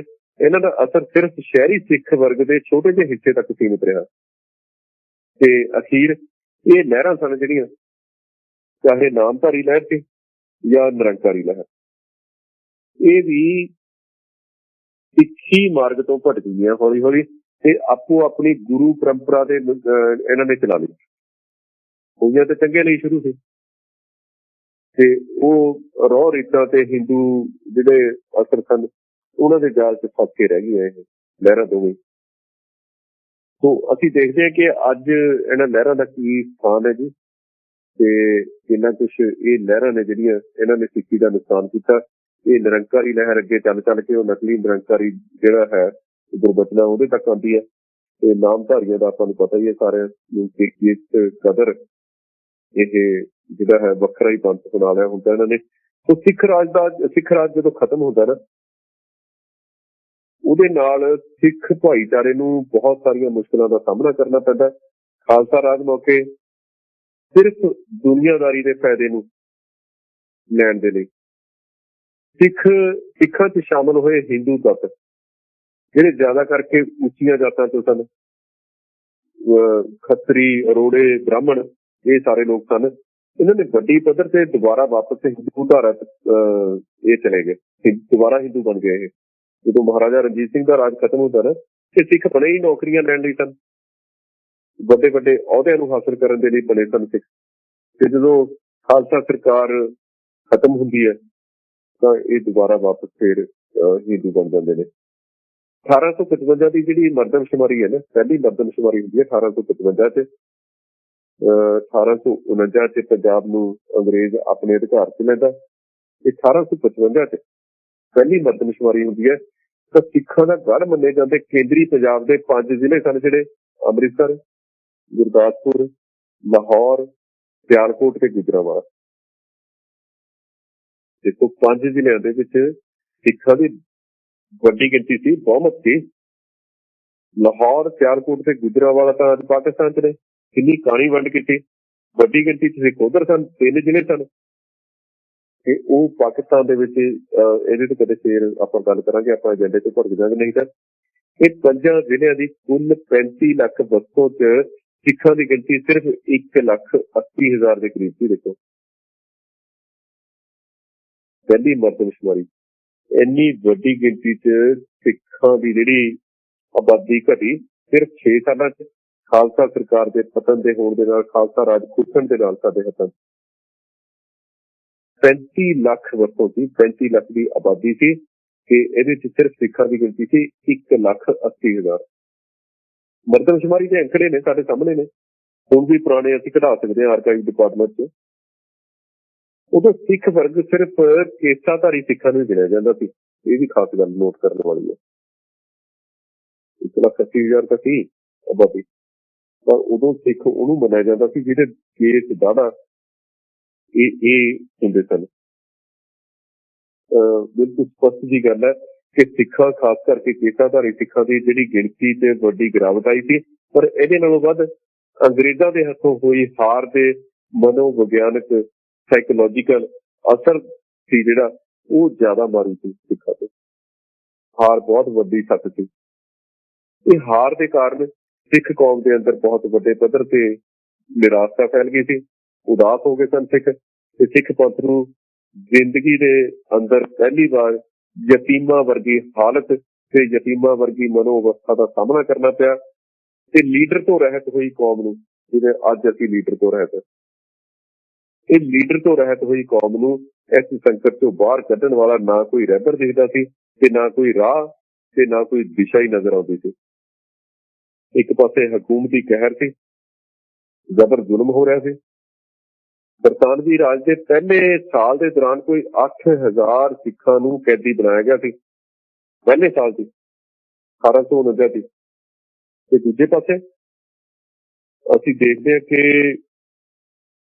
ਇੰਨਾ ਜ਼ਿਆਦਾ ਇੱਥੇ ਕਸ਼ੋਪੰਜ ਦੀ ਸਥਿਤੀ ਵਿੱਚ ਸੀ ਸਿੱਖ ਕਿ ਹੁਣ ਹੋਵੇਗਾ ਕੀ। ਮਹਾਰਾਜੇ ਦੀ ਮੌਤ ਹੋ ਚੁੱਕੀ ਸੀ ਤੇ ਅੱਗੋਂ ਜਿਹੜੇ ਉਹਨਾਂ ਦੇ ਬਾਕੀ ਪੁੱਤਰ ਸਨ ਉਹਨਾਂ ਨੂੰ ਕਤਲ ਕਰ ਦਿੱਤਾ ਗਿਆ ਸੀ। ਤੇ ਇੱਕ ਜਿਹੜਾ ਸਭ ਤੋਂ ਛੋਟਾ ਪੁੱਤਰ ਸੀ ਦਲੀਪ ਸਿੰਘ, ਮਹਾਰਾਜਾ ਦਲੀਪ ਸਿੰਘ, ਉਸਨੂੰ ਉਹਨਾਂ ਨੇ ਆਪਣੇ ਕਬਜ਼ੇ 'ਚ ਲੈ ਲਿਆ ਸੀ, ਕੈਦ ਦੇ ਵਿੱਚ ਲੈ ਲਿਆ ਸੀ। ਸੋ ਇਹ ਹਾਲਾਤ ਸਨ ਜਿਹੜੇ ਕਾਫੀ ਮਾੜੇ ਸਨ ਉਸ ਵੇਲੇ। ਸੋ ਈਸਾਈ ਮਤ ਧਾਰਨ ਕਰਨ ਵਾਲੇ ਸਿੱਖਾਂ ਦੀ ਗਿਣਤੀ ਭਾਵੇਂ ਜ਼ਿਆਦਾ ਨਹੀਂ ਸੀ ਉਸ ਵੇਲੇ, ਪਰ ਸਿੱਖ ਮਨ ਤੇ ਇਸਦਾ ਜਿਹੜਾ ਜ਼ਖਮ ਸੀ ਬੜਾ ਡੂੰਘਾ ਸੀ। ਕਾਰਨ ਇਹ ਕਿ ਧਰਮ ਬਦਲੀ ਕਰਨ ਵਾਲੇ ਧਾਰਮਿਕ ਸਿੱਖ ਨਹੀਂ ਸਨ। ਜਿਨ੍ਹਾਂ ਨੇ ਧਰਮ ਬਦਲੀ ਕੀਤੀ ਸੀ ਉਸ ਵੇਲੇ ਉਹ ਕੋਈ ਆਮ ਗਰੀਬ ਸਿੱਖ ਨਹੀਂ ਸਨ, ਸਗੋਂ ਬਹੁਤ ਹੀ ਰਸੂਖ ਵਾਲੇ ਤੇ ਖਾਨਦਾਨੀ ਲੋਕ ਸਨ। ਮਹਾਰਾਜਾ ਦਲੀਪ ਸਿੰਘ ਤੇ ਕਪੂਰਥਲੇ ਦਾ ਜਿਹੜਾ ਪ੍ਰਿੰਸ ਸੀ, ਕਪੂਰਥਲਾ ਰਾਜ ਘਰਾਣੇ ਦਾ ਕਮਰ ਹਰਨਾਮ ਸਿੰਘ, ਇਹਨਾਂ ਵੱਲੋਂ ਈਸਾਈ ਧਰਮ ਗ੍ਰਹਿਣ ਕਰ ਲੈਣ ਦੀਆਂ ਜਿਹੜੀਆਂ ਇੱਕਾ ਦੁੱਕਾ ਘਟਨਾਵਾਂ ਨੇ ਸਿੱਖ ਸੰਸਾਰ ਨੂੰ ਝੰਜੋੜ ਕੇ ਰੱਖਤਾ ਸੀ। ਤੇ ਇਹਦੇ ਨਾਲ ਸਿੱਖੀ ਦੇ ਵਿਕਾਰ ਤੇ ਪਰੰਪਰਾ ਜਿਹੜੀ ਚੱਲੀ ਆ ਰਹੀ ਸੀ ਗੁਰੂ ਸਾਹਿਬ ਦੀ, ਉਹਨੂੰ ਜਿਹੜੀ ਠੇਸ ਲੱਗੀ, ਉਹਨੂੰ ਜਿਹੜਾ ਨੁਕਸਾਨ ਹੋਇਆ ਨਾ, ਉਹ ਉਸ ਵੇਲੇ ਦੇ ਸਿੱਖ ਹੀ ਜਾਣਦੇ ਨੇ। ਤੇ ਅੰਗਰੇਜ਼ਾਂ ਨੂੰ ਹਕੂਮਤ ਚਲਾਉਣ ਵਜੋਂ, ਹੁਕਮਰਾਨਾਂ ਵਜੋਂ ਸਿੱਖ ਮਾਨਸਿਕਤਾ ਦੀ ਜਿਹੜੀ ਸੀ ਉਹ ਚੰਗੀ ਤਰ੍ਹਾਂ ਸਮਝ ਸੀ। ਉਹ ਜਾਣਦੇ ਸਨ ਸਿੱਖ ਕਿਹੋ ਜਿਹੇ ਲੋਕ ਨੇ, ਉਹ ਜਾਣਦੇ ਸਨ ਕਿ ਸਿੱਖਾਂ ਦੇ ਮਨਾਂ ਦੇ ਵਿੱਚ ਇਸ ਵੇਲੇ ਕੀ ਚੱਲ ਰਿਹਾ, ਉਹ ਪੜ੍ਹ ਸਕਦੇ ਸਨ ਸਿੱਖਾਂ ਨੂੰ। ਅੰਗਰੇਜ਼ਾਂ ਤੇ ਸਿੱਖਾਂ ਦੀਆਂ ਜਿੰਨੀਆਂ ਵੀ ਲੜਾਈਆਂ ਹੋਈਆਂ ਉਹਨਾਂ ਦਾ ਜੋ ਮੈਂ ਕਹਿੰਦਾ ਕਿ ਨਤੀਜਾ ਨਿਕਲਿਆ, ਉਹਦੇ ਤੋਂ ਅੰਗਰੇਜ਼ਾਂ ਨੇ ਸਿੱਖ ਕੌਮ ਦੇ ਜੁਝਾਰੂਪਣ ਸੀ ਜਿਹੜਾ ਉਸਨੂੰ ਚੰਗੀ ਤਰ੍ਹਾਂ ਪਛਾਣ ਲਿਆ ਹੋਇਆ ਸੀ। ਤੇ ਆਪਣੇ ਜਿਹੜਾ ਕਲੋਨੀਅਲਿਜ਼ਮ ਅਸੀਂ ਦੇਖਦੇ ਹਾਂ ਕਿ ਬਸਤੀਆਨਾ ਰਾਜ ਦੀ ਸਟੇਟ ਦੀ, ਬ੍ਰਿਟਿਸ਼ ਸਟੇਟ ਦੀ ਮਜ਼ਬੂਤੀ ਲਈ ਸਿੱਖਾਂ ਵਰਗੀ ਜਿਹੜੀ ਜਾਂਬਾਜ਼ ਕੌਮ ਦੀ ਸਦਭਾਵਨਾ, ਸਿੱਖਾਂ ਵਰਗੀ ਜਾਂਬਾਜ਼ ਕੌਮ ਦੀ ਹਮਾਇਤ, ਸਿੱਖਾਂ ਵਰਗੀ ਜਾਂਬਾਜ਼ ਕੌਮ ਦੀ ਵਫਾਦਾਰੀ ਜਿੱਤਣੀ ਉਹਦੇ ਲਈ ਅੰਗਰੇਜ਼ ਲਈ ਬਹੁਤ ਜ਼ਰੂਰੀ ਸੀ। ਸੋ ਆਪਣੇ ਦਿਮਾਗ ਤੇ ਆਪਣੀਆਂ ਜਿਹੜੀਆਂ ਚਾਲਬਾਜ਼ੀਆਂ ਕਾਰਨ ਹੁਕਮਰਾਨ ਹੋਣ ਦੇ ਨਾਤੇ ਅੰਗਰੇਜ਼ ਨੇ ਐਵੇਂ ਹੀ ਕੀਤਾ, ਬਿਲਕੁਲ ਜਿਵੇਂ ਅਸੀਂ ਗੱਲ ਕਰ ਰਹੇ ਹਾਂ। ਅੰਗਰੇਜ਼ ਸਿੱਖ ਕੌਮ ਨੂੰ ਹੌਲੀ ਹੌਲੀ ਆਦਰ ਮਾਣ ਦੇ ਕੇ, ਆਦਰ ਸਤਿਕਾਰ ਦੇ ਕੇ ਉਹਦੇ ਪ੍ਰਤੀ ਆਪਣੇ ਚੰਗੇ ਸਲੂਕ ਦਾ ਪ੍ਰਗਟਾਵਾ ਕੀਤਾ। ਅੰਗਰੇਜ਼ ਨੇ ਤੇ ਸਿੱਖ ਫੌਜਾਂ ਦੀ ਬਹਾਦਰੀ ਤੇ ਸੂਰਮਗਤੀ ਨੇ ਫੌਜੀ ਅਫਸਰਾਂ ਤੇ ਅਧਿਕਾਰੀਆਂ ਨੂੰ ਇਸ ਤਰ੍ਹਾਂ ਆਪਣੇ ਵੱਲ ਖਿੱਚਿਆ ਕਿ ਉਹ ਸਿੱਖ ਕੌਮ ਦੇ ਮੈਂ ਕਹਿੰਦਾ ਕਿ ਉਹਨਾਂ ਨੇ ਵਾਹਵਾ ਕੀਤੀ ਸਿੱਖ ਕੌਮ ਦੀ। ਤੇ ਇਹਨਾਂ ਚੋਂ ਜਿਹੜੇ ਪ੍ਰਸ਼ੰਸਾ ਕਰਨ ਵਾਲੇ ਸਨ ਸਿੱਖ ਕੌਮ ਦੀ, ਉਹਨਾਂ ਚ JD ਕਨਿੰਗਮ, ਹੈਨਰੀ ਲਾਰੈਂਸ, ਇਹ ਦੋ ਨਾਮ ਅਸੀਂ ਲੈ ਸਕਦੇ ਹਾਂ। ਹੋਰ ਕਾਫੀ ਜਿਹੜੇ ਅਫਸਰ ਸਨ ਉਹਨਾਂ ਨੇ ਸਿੱਖ ਕੌਮ ਦੀ ਤਾਰੀਫ ਕੀਤੀ ਉਸ ਵੇਲੇ। ਸੋ ਪੰਜਾਬ ਨੂੰ ਬਰਤਾਨਵੀ ਰਾਜ ਚ ਸ਼ਾਮਲ ਕਰ ਲੈਣ ਤੋਂ ਬਾਅਦ ਜਦੋਂ ਜੌਨ ਲਾਰੈਂਸ ਨੂੰ ਪੰਜਾਬ ਦਾ ਉਸ ਵੇਲੇ ਚੀਫ ਕਮਿਸ਼ਨਰ ਬਣਾਇਆ ਗਿਆ ਸੀ, ਤੇ ਉਹਨੇ ਵੀ ਸਿੱਖਾਂ ਦੇ ਪ੍ਰਤੀ ਕਾਫੀ ਨਰਮ ਪਹੁੰਚ ਅਪਣਾਈ ਤੇ ਕਾਫੀ ਉਸਨੇ ਵੱਡੇ ਵੱਡੇ ਖਾਨਦਾਨਾਂ ਨੂੰ, ਵੱਡੀ ਗਿਣਤੀ ਸਿੱਖਾਂ ਨੂੰ ਆਪਣੇ ਨਾਲ ਲਾਉਣ ਦੇ ਵਿੱਚ ਕਾਮਯਾਬੀ ਹਾਸਲ ਕਰਦੀ ਸੀ। 1857 ਦਾ ਗਦਰ ਹੁੰਦਾ ਜਦੋਂ ਸਿੱਖ ਭਾਈਚਾਰੇ ਨੇ ਪੂਰਬੀਆਂ ਤੇ ਮਰਹਟਿਆਂ ਦਾ ਸਾਥ ਨਹੀਂ ਦਿੱਤਾ ਤੇ ਇਸ ਤੋਂ ਇਨਕਾਰ ਕਰਤਾ ਸੀ। ਤੇ 1857 ਦਾ ਜਦੋਂ ਗਦਰ ਹੁੰਦਾ ਸਿੱਖਾਂ ਨੇ ਉਸ ਗਦਰ ਚ ਹਿੱਸਾ ਨਹੀਂ ਲਿਆ ਤੇ ਪੂਰਬੀਆਂ ਦਾ ਸਾਥ ਨਹੀਂ ਸੀ ਦਿੱਤਾ। ਤੇ ਕਿਉਂਕਿ ਹਾਲੇ ਅਜੇ 8-10 ਸਾਲ ਪਹਿਲਾਂ ਇਹੋ ਹੀ ਪੂਰਬੀ ਸਨ ਜਿਹੜੇ ਸਿੱਖਾਂ ਦੇ ਨਾਲ ਅੰਗਰੇਜ਼ਾਂ ਦੀ ਲੜਾਈ ਚ ਅੰਗਰੇਜ਼ਾਂ ਵੱਲੋਂ ਲੜੇ ਸਨ ਸਿੱਖਾਂ ਦੇ ਖਿਲਾਫ। ਤੇ ਇੰਨਾ ਹੀ ਨਹੀਂ, ਅੰਗਰੇਜ਼ ਹਾਕਮਾਂ ਦੀ ਜਿਹੜੀ ਨੀਤੀ ਸੀ ਨਾ, ਉਹਨੇ ਵੀ ਸਿੱਖਾਂ ਤੇ ਆਪਣਾ ਅਸਰ ਦਿਖਾਉਣਾ ਸ਼ੁਰੂ ਕਰਤਾ ਸੀ। 1857 ਚ ਸਿੱਖਾਂ ਦਾ ਜੋ ਵਤੀਰਾ ਸੀ ਉਹਨੇ ਅੰਗਰੇਜ਼ਾਂ ਤੇ ਫੌਜੀ ਭਰਤੀ ਦੇ ਦਰ ਖੋਲ੍ਹਤੇ ਤੇ ਅੰਗਰੇਜ਼ਾਂ ਦੇ ਅੰਦਰ ਇੱਕ ਤਰ੍ਹਾਂ ਦਾ ਭਰੋਸਾ ਪੈਦਾ ਕਰਤਾ ਤੇ ਉਹਨਾਂ ਨੇ ਸਿੱਖਾਂ ਲਈ ਮੈਂ ਕਹਿੰਦਾ ਕਿ ਪ੍ਰਾਇਓਰਿਟੀ ਤੇ ਉਹਨਾਂ ਨੇ ਫੌਜ ਚ ਭਰਤੀ ਕਰਨੇ ਸ਼ੁਰੂ ਕਰਤੇ ਸੀ। ਤੇ ਨਾਲ ਹੀ ਅਸੀਂ ਦੇਖਦੇ ਹਾਂ ਕਿ ਜਿਹੜੀ ਪੰਜਾਬ ਚ ਉਸ ਵੇਲੇ ਖੇਤੀ ਦੀ ਪੈਦਾਵਾਰ ਸੀ ਉਹਨੂੰ ਵਧਾਉਣ ਦੇ ਲਈ ਪੰਜਾਬ ਚ ਅੰਗਰੇਜ਼ਾਂ ਨੇ ਫਿਰ ਨਹਿਰਾਂ ਕੱਢੀਆਂ ਕਾਫੀ ਥਾਵਾਂ ਦੇ ਉੱਤੇ, ਨਹਿਰਾਂ ਦੇ ਪ੍ਰੋਜੈਕਟ ਸ਼ੁਰੂ ਕੀਤੇ। ਤੇ ਇਹਨਾਂ ਦੋਵਾਂ ਖੇਤਰਾਂ ਚ ਇੱਕ ਪਾਸੇ ਫੌਜ ਚ ਭਰਤੀ ਕੀਤੇ, ਦੂਜੇ ਪਾਸੇ ਖੇਤੀ ਦੀ ਪੈਦਾਵਾਰ ਵਧਾਉਣ ਲਈ ਅੰਗਰੇਜ਼ ਨੇ ਧਿਆਨ ਦਿੱਤਾ ਪੰਜਾਬ ਚ। ਤਾਂ ਇਸ ਸਲੂਕ ਕਰਕੇ ਸਿੱਖ ਕੌਮ ਤੇ ਬੜਾ ਅਸਰ ਹੋਇਆ ਤੇ ਸਿੱਖਾਂ ਨੂੰ ਇੱਕ ਬਹਾਦਰ ਤੇ ਜਾਵਾਂ ਕੌਮ ਵਜੋਂ ਅੰਗਰੇਜ਼ ਨੇ ਮਾਨਤਾ ਦੇ ਦਿੱਤੀ ਕਿ ਉਹਨਾਂ ਲਈ ਨਾ ਸਿਰਫ ਨੌਕਰੀਆਂ, ਫੌਜੀ ਨੌਕਰੀਆਂ ਦੇ ਦਰਵਾਜ਼ੇ ਖੋਲ੍ਹੇ, ਸਗੋਂ ਉਹਨਾਂ ਦੇ ਨਾਲ ਉਹਨਾਂ ਨੂੰ ਇੱਕ ਥੋੜਾ ਬਹੁਤਾ ਸਨਮਾਨ ਵੀ ਦਿੱਤਾ। ਤੇ ਇੱਥੇ ਜਿਹੜੀ ਗੱਲ ਹੁੰਦੀ ਹੈ, ਹਾਰ ਤੋਂ ਬਾਅਦ ਸਿੱਖ ਕੌਮ ਦੇ ਅੰਦਰ ਜਿਹੜੀ ਮਾਯੂਸੀ ਆ ਗਈ ਸੀ, ਉਦਾਸੀ ਆ ਗਈ ਸੀ, ਉਹਦੇ ਮੁਕਾਬਲੇ ਹੁਣ ਉਹ ਥੋੜਾ ਮਤਲਬ ਆਪਣੇ ਆਪ ਨੂੰ ਮਹਿਸੂਸ ਕਰਨ ਲੱਗ ਪਏ ਕਿ ਕੁਛ ਸਾਡੀ ਦਾਲ ਗਲਣ ਲੱਗੀ ਹੈ। ਸੁਰੱਖਿਆ ਦੀ ਭਾਵਨਾ ਪੈਦਾ ਹੋਈ, ਸਵੈ ਭਰੋਸਾ ਪੈਦਾ ਹੋਇਆ। ਪਰ ਨਾਲ ਅੰਗਰੇਜ਼ਾਂ ਦੀ ਇਸ ਜਿਹੜੀ ਨਰਮ ਨੀਤੀ ਨੇ ਸਿੱਖਾਂ ਦੇ ਅਸੀਂ ਦੇਖਦੇ ਹਾਂ ਕਿ ਖਾਸ ਵਰਗ ਦੇ ਅੰਦਰ ਜਿਹੜੇ ਚਾਪਲੂਸ ਲੋਕ ਸਨ, ਪਿੱਠੂ ਕੁਣਾ ਕਰਦੇ ਸਨ, ਅੰਗਰੇਜ਼ਾਂ ਦਾ ਝੋਲੀ ਚੁੱਕਦੇ ਸਨ, ਉਹਨਾਂ ਦੀ ਸੋਚ ਤੇ ਪ੍ਰਵਿਰਤੀ ਨੂੰ ਵੀ ਬਲ ਬਖਸ਼ਿਆ। ਉਹਨਾਂ ਦਾ ਇੱਕ ਵਰਗ ਪੈਦਾ ਕੀਤਾ ਹੈ ਚਾਪਲੂਸੀ ਨੇ, ਸਿੱਖਾਂ ਦਾ, ਖਾਨਦਾਨਾਂ ਦਾ, ਸਰਮਾਏਦਾਰੀ ਦਾ, ਫਰਦੀ ਉਪਾਧੀ ਲੈਣ ਲਈ, ਚੌਧਰੀ ਬਣਨ ਲਈ, ਸਰਦਾਰ ਲੈਣ ਲਈ, ਮੁਰੱਬੇ ਲੈਣ ਲਈ। ਉਹ ਲਾਲਚੀ ਵਰਗ ਸੀ ਜਿਹੜਾ ਹਮੇਸ਼ਾ ਹਰ ਸਰਕਾਰ ਦੇ ਵਿੱਚ ਹੁੰਦਾ, ਹਰ ਸਟੇਟ ਦੇ ਵਿੱਚ ਹੁੰਦਾ। ਤਾਂ ਇਹ ਵਰਗ ਉੱਥੇ ਵੀ ਪੈਦਾ ਹੋ ਗਿਆ ਤੇ ਉਹਨਾਂ ਚੋਂ ਇੱਕ ਬਾਦਲ ਦੇ ਜਿਹੜੇ ਵੱਡੇ ਵਡੇਰੇ ਸਨ ਉਹਨਾਂ ਦਾ ਵੀ ਜ਼ਿਕਰ ਕੀਤਾ ਜਾ ਸਕਦਾ। ਅਸੀਂ ਇਸ ਤੇ ਇੱਕ ਪ੍ਰੋਗਰਾਮ ਵੀ ਕੀਤਾ ਸੀ। ਸੋ ਇਹ ਵਰਗ ਜਿਹੜਾ ਹੈ ਇਹ ਅੱਜ ਵੀ ਮੌਜੂਦ ਹੈ ਸਾਡੇ, ਅੱਜ ਵੀ ਇਹ ਲੋਕ ਉਹੀ ਕੁਝ ਕਰ ਰਹੇ ਨੇ। ਸੋ ਫੌਜੀ ਖੇਤਰ ਚ ਜਿਹੜੀ ਵਡਿਆਈ ਮਿਲੀ, ਕੁਝ ਹਿੱਸਿਆਂ ਅੰਦਰ ਅਸੀਂ ਦੇਖਦੇ ਹਾਂ ਕਿ ਮਾਂਗਵੀ ਧਾੜ ਉਹ ਦਾ ਜਿਹੜਾ ਸੀ ਕਿ ਵਗਾਰ ਜਿਵੇਂ ਕਹਿੰਦੇ ਆ ਨਾ, ਉਹ ਗਿਰਤੀ ਵੀ ਪੈਦਾ ਹੋਈ ਕਈ ਲੋਕਾਂ ਚ, ਸਿੱਖਾਂ ਚ। ਇਹ ਨਾ ਪੱਖੀ ਅਸਰਾਂ ਨੂੰ ਕਬੂਲਣ ਦੀ ਇੱਕ ਵਜ੍ਹਾ ਇਹ ਵੀ ਸੀ ਕਿ ਸਿੱਖ ਸਿਧਾਂਤਾਂ ਨੂੰ ਖੋਰਾ ਪੈਣ ਦਾ ਜਿਹੜਾ ਕੰਮ ਸ਼ੁਰੂ ਹੋਇਆ ਸੀ ਸਿੱਖ ਰਾਜ ਦੇ ਸਮੇਂ ਚ, ਉਹ ਅੰਗਰੇਜ਼ ਰਾਜ ਦੇ ਦੌਰਾਨ ਉਹ ਨਾ ਸਿਰਫ ਜਿਵੇਂ ਦਾ ਤਿਵੇਂ ਜਾਰੀ ਰਿਹਾ, ਸਗੋਂ ਉਹਨੇ ਹੋਰ ਤੇਜ਼ੀ ਫੜ ਲਈ। ਕਮਜ਼ੋਰੀਆਂ ਜਿਹੜੀਆਂ ਆਉਣੀਆਂ ਸ਼ੁਰੂ ਹੋਈਆਂ ਸਨ ਨਾ ਮਹਾਰਾਜਾ ਰਣਜੀਤ ਸਿੰਘ ਦੇ ਸਮੇਂ ਜਿਹੜੀਆਂ, ਉਹਨਾਂ ਚ ਹੋਰ ਤੇਜ਼ੀ ਆ ਗਈ। ਸਿੱਖ ਵਿਚਾਰਧਾਰਾ ਦੀ ਜਿਹੜੀ ਛਾਪ ਸੀ ਉਹ ਮੱਧਮ ਪੈ ਗਈ ਤੇ ਸਿੱਖ ਜਿਹੜਾ ਅਮਲ ਸੀ, ਸਿੱਖ ਵਿਚਾਰਧਾਰਾ ਦਾ ਜਿਹੜਾ ਕਾਰਜ ਸੀ, ਉਹ ਕੁਛ ਜਿਹੜਾ ਸੀ ਅਸੀਂ ਦੇਖਦੇ ਹਾਂ ਉਹਨੂੰ ਭਾਰੀ ਸੱਟ ਵੱਜੀ ਤੇ ਇਸ ਸਿੱਖ ਵਿਚਾਰਧਾਰਾ ਦੇ ਹੌਲੀ ਹੋ ਜਾਣ ਨਾਲ ਜਾਂ ਉਸ ਨੂੰ ਨੁਕਸਾਨ ਪਹੁੰਚਣ ਨੇ ਬਾਅਦ ਦੇ ਸਮੁੱਚੇ ਸਮੇਂ ਦੇ ਦੌਰਾਨ ਸਿੱਖ ਕੌਮ ਦਾ ਜਿਹੜਾ ਸਿੱਖ ਕੌਮ ਦੀ ਸਿਆਸੀ ਰਾਜਸੀ ਸੋਚ ਤੇ ਬੜਾ ਨਾ ਪੱਖੀ ਅਸਰ ਪਾਇਆ, ਬਹੁਤ ਨਾ ਪੱਖੀ ਅਸਰ ਪਾਇਆ। ਸਿਆਸੀ ਸੋਚ ਹੀ ਬਦਲ ਦਿੱਤੀ ਸਿੱਖਾਂ ਦੀ। ਇਹ ਹਾਲੇ ਵੀ ਇਹ ਸੋਚ ਆਪਣਾ ਅਸਰ ਦਿਖਾ ਰਹੀ ਹੈ ਸਾਡੇ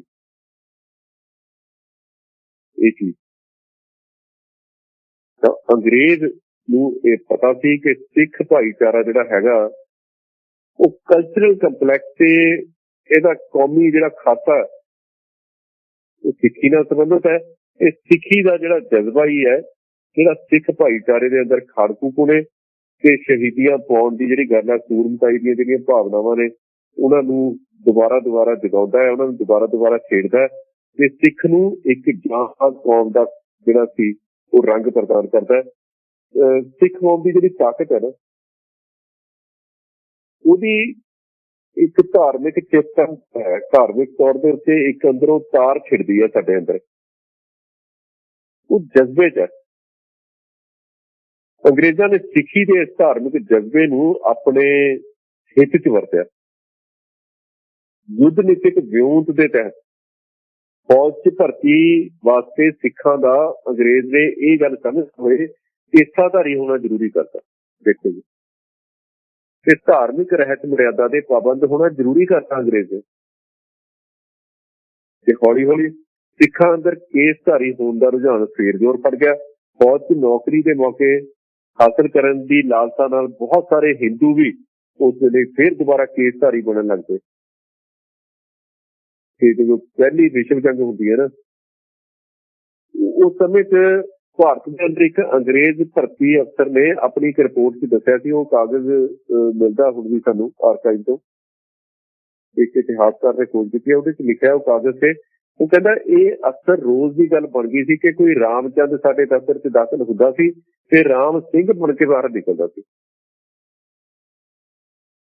ਕਿੱਡੀ ਗੱਲ ਹੈ, ਫੌਜ 'ਚ ਭਰਤੀ ਹੋਣ ਦੀ ਰਾਮਚੰਦ ਤੋਂ ਰਾਮ ਸਿੰਘ ਬਣ ਜਾਂਦਾ ਸੀ। ਨਤੀਜਾ ਇਹ ਹੋਇਆ ਕਿ 5 ਜ਼ਿਲ੍ਹਿਆਂ 'ਚ ਸਿੱਖਾਂ ਦੀ ਗਿਣਤੀ ਜਿਹੜੀ 1855 1,80,000 ਸੀ ਨਾ, ਉਹ 1868 'ਚ ਵੱਧ ਕੇ 5,11,000 ਹੋ ਗਈ। ਲਾਲਚ ਹੁਣ 5,11,000 ਹੋ ਗਈ 1868 'ਚ।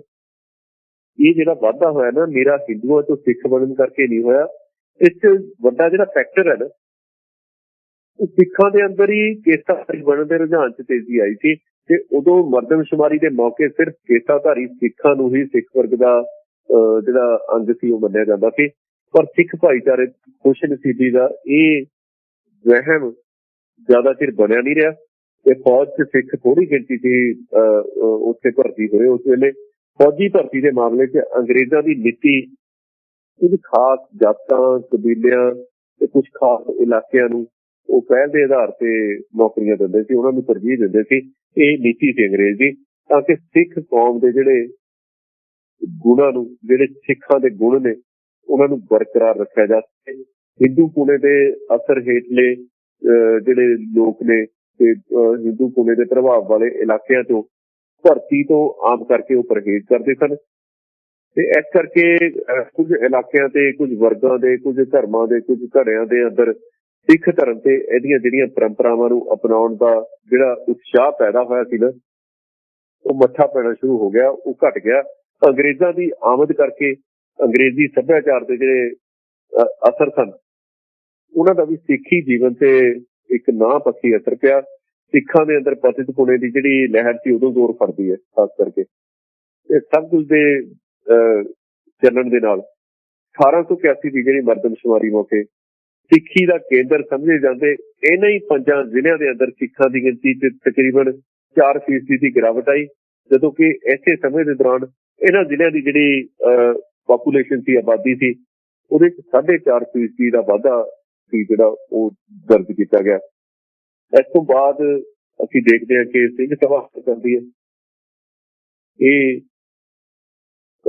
ਮਹਾਰਾਜਾ ਦਲੀਪ ਸਿੰਘ 1853 ਤੇ ਕੰਵਰ ਹਰਨਾਮ ਸਿੰਘ ਕਪੂਰਥਲਾ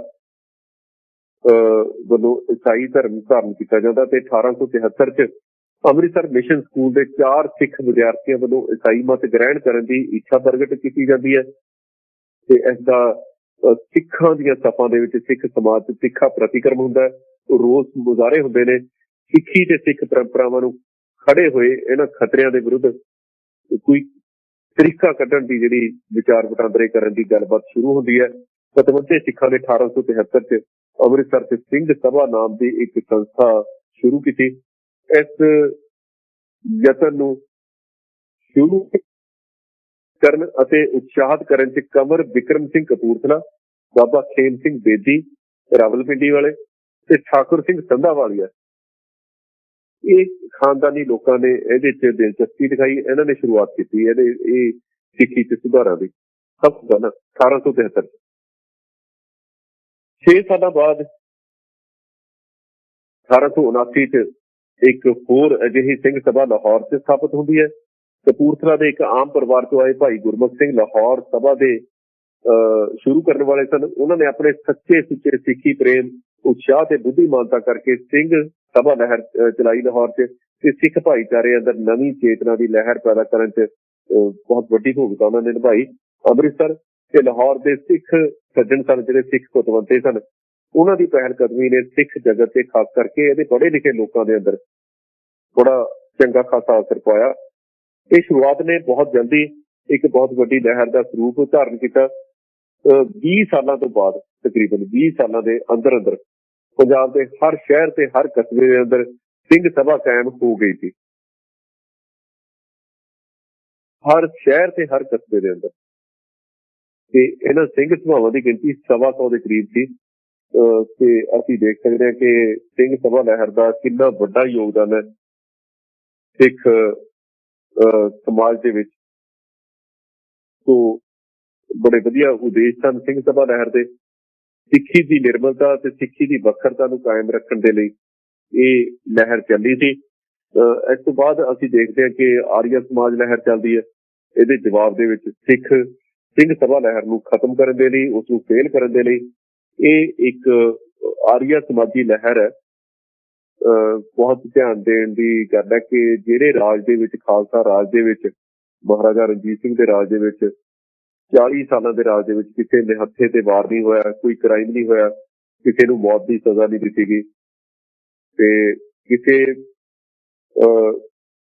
ਬੇਕਸੂਰੇ ਨੂੰ ਕੋਈ ਸਜ਼ਾ ਨਹੀਂ ਮਿਲੀ।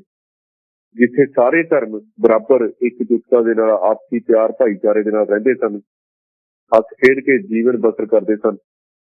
ਤੇ ਜਿਹੜੇ ਰਾਜ ਦੇ ਵਿੱਚ ਜਿਹੜਾ ਹੁਕਮਰਾਨ ਸੀ, ਖਾਲਸਾ ਸੀ, ਉਹਦੀ ਆਬਾਦੀ ਸਿਰਫ 7% ਸੀ ਤੇ ਬਾਕੀ 93% ਜਿਹੜਾ ਅਸੀਂ ਦੇਖਦੇ ਹਾਂ ਕਿ ਦੂਜੀਆਂ ਜਾਤਾਂ ਧਰਮਾਂ ਦੇ ਲੋਕ ਰਹਿੰਦੇ ਸਨ, ਹਿੰਦੂ, ਮੁਸਲਮਾਨ, ਈਸਾਈ। ਉਸਦੇ ਬਾਵਜੂਦ ਕੋਈ ਨਫ਼ਰਤ ਦਾ ਜਿਹੜਾ ਸੀ ਉੱਥੇ ਕੋਈ ਦੇਖਣ ਪਾਖਣ ਦਾ ਕੋਈ ਕਾਰਜ ਨਹੀਂ ਸੀ। ਉਸੇ ਰਾਜ ਦੇ ਅੰਦਰ ਆਰੀਆ ਸਮਾਜ ਦੀ ਲਹਿਰ ਸੀ ਜਿਹੜੀ ਉਹ ਅਸੀਂ ਦੇਖਦੇ ਹਾਂ ਸ਼ੁਰੂ ਕੀਤੀ ਗਈ ਸਿੱਖੀ ਨੂੰ ਖਤਮ ਕਰਨ ਲਈ, ਸਿੰਘ ਸਭਾ ਨੂੰ ਲਹਿਰ ਨੂੰ ਖਤਮ ਕਰਨ ਦੇ ਲਈ। ਇਹ ਕਿੰਨੀ ਅਲੋਕਾਰੀ ਘਟਨਾ ਜਾਪਦੀ ਹੈ ਕਿ ਆਰੀਆ ਸਮਾਜ ਦਾ ਜਿਹੜਾ ਉਭਾਰ ਹੈ ਪੰਜਾਬ ਦੇ ਵਿੱਚ ਹੁੰਦਾ। ਦਇਆਨੰਦ ਗੁਜਰਾਤ ਦੇ ਵਿੱਚ ਦਇਆਨੰਦ ਨੇ ਇਹ ਲਹਿਰ ਸ਼ੁਰੂ ਕੀਤੀ ਸੀ, ਜਿਹੜੀ ਉੱਥੋਂ ਦੇ ਲੋਕਾਂ ਨੇ ਮਾਂਜ ਕੇ ਰੱਖਤੀ ਸੀ ਕਿ ਉਹਨਾਂ ਨੇ ਮੂੰਹ ਨਹੀਂ ਸੀ ਲਾਇਆ ਦਇਆਨੰਦ ਨੂੰ। ਤੇ ਉਹ ਨਿਰਾਸ਼ ਹੋ ਕੇ 1870 ਚ ਪੰਜਾਬ ਚ ਆਉਂਦਾ ਤੇ ਉਹਨੇ ਗੁਜਰਾਤ ਦੇ ਅੰਦਰ ਜਿਹੜੀ ਕਮਾਈ ਕੀਤੀ ਨਾ, ਉਹਨੇ ਨਿਰਖ ਪਰਖ ਕੀਤੀ ਸੀ, ਉਹਦੀ ਖੋਜ ਕੀਤੀ ਸੀ ਤੇ ਆਪਣੀ ਜਿਹੜੀ ਉਹਦੀ ਮੱਤ ਸੀ ਉਹਦੇ ਅੰਦਰ ਉਹਨੇ ਥੋੜੀ ਬਹੁਤ ਸੁਧਾਈ ਵੀ ਕੀਤੀ ਤੇ ਇਸ ਨੂੰ ਬਹੁਤ ਪੰਜਾਬ ਦੇ ਹਿੰਦੂਆਂ ਤੋਂ ਉਹਨੇ ਮਕਬੂਲ ਕਰਤਾ ਬਹੁਤ ਜਲਦੀ। ਤੇ ਅਸੀਂ ਦੇਖਦੇ ਹਾਂ ਕਿ ਦਇਆਨੰਦ ਜਿਹਨੂੰ ਅਸੀਂ ਦੇਖਦੇ ਹਾਂ ਨਾ, ਇਹ ਆਪਣੇ ਆਪ ਨੂੰ ਵੇਦਾਂ ਦਾ ਗਿਆਤਾ ਕਹਿੰਦਾ ਸੀ ਤੇ ਇਹ ਸਵਾਮੀ ਬਣ ਗਿਆ। ਫਿਰ ਸਵਾਮੀ ਦਇਆਨੰਦ ਕਹਿਣ ਲੱਗ ਪਏ ਲੋਕ ਇਹਨੂੰ, ਪੰਜਾਬ ਦੇ ਲੋਕਾਂ ਨੇ ਸਵਾਮੀ ਬਣਾਤਾ ਨਾ ਇਹਨੂੰ। ਇਹਦਾ ਨਜ਼ਰੀਆ, ਇਹਨੂੰ ਸੁਭਾਵਕ ਹੀ ਗੈਰ ਹਿੰਦੂ ਧਰਮਾਂ, ਗੈਰ ਵੈਦਿਕ ਗ੍ਰੰਥਾਂ ਤੇ ਗੈਰ ਹਿੰਦੂ ਧਾਰਮਿਕ ਲੀਡਰ ਸਨ, ਉਹਨਾਂ ਦੇ ਪ੍ਰਤੀ ਨਫ਼ਰਤ ਭਰੇ ਰਵੱਈਏ ਵੱਲ ਤੋਰਦਾ ਸੀ।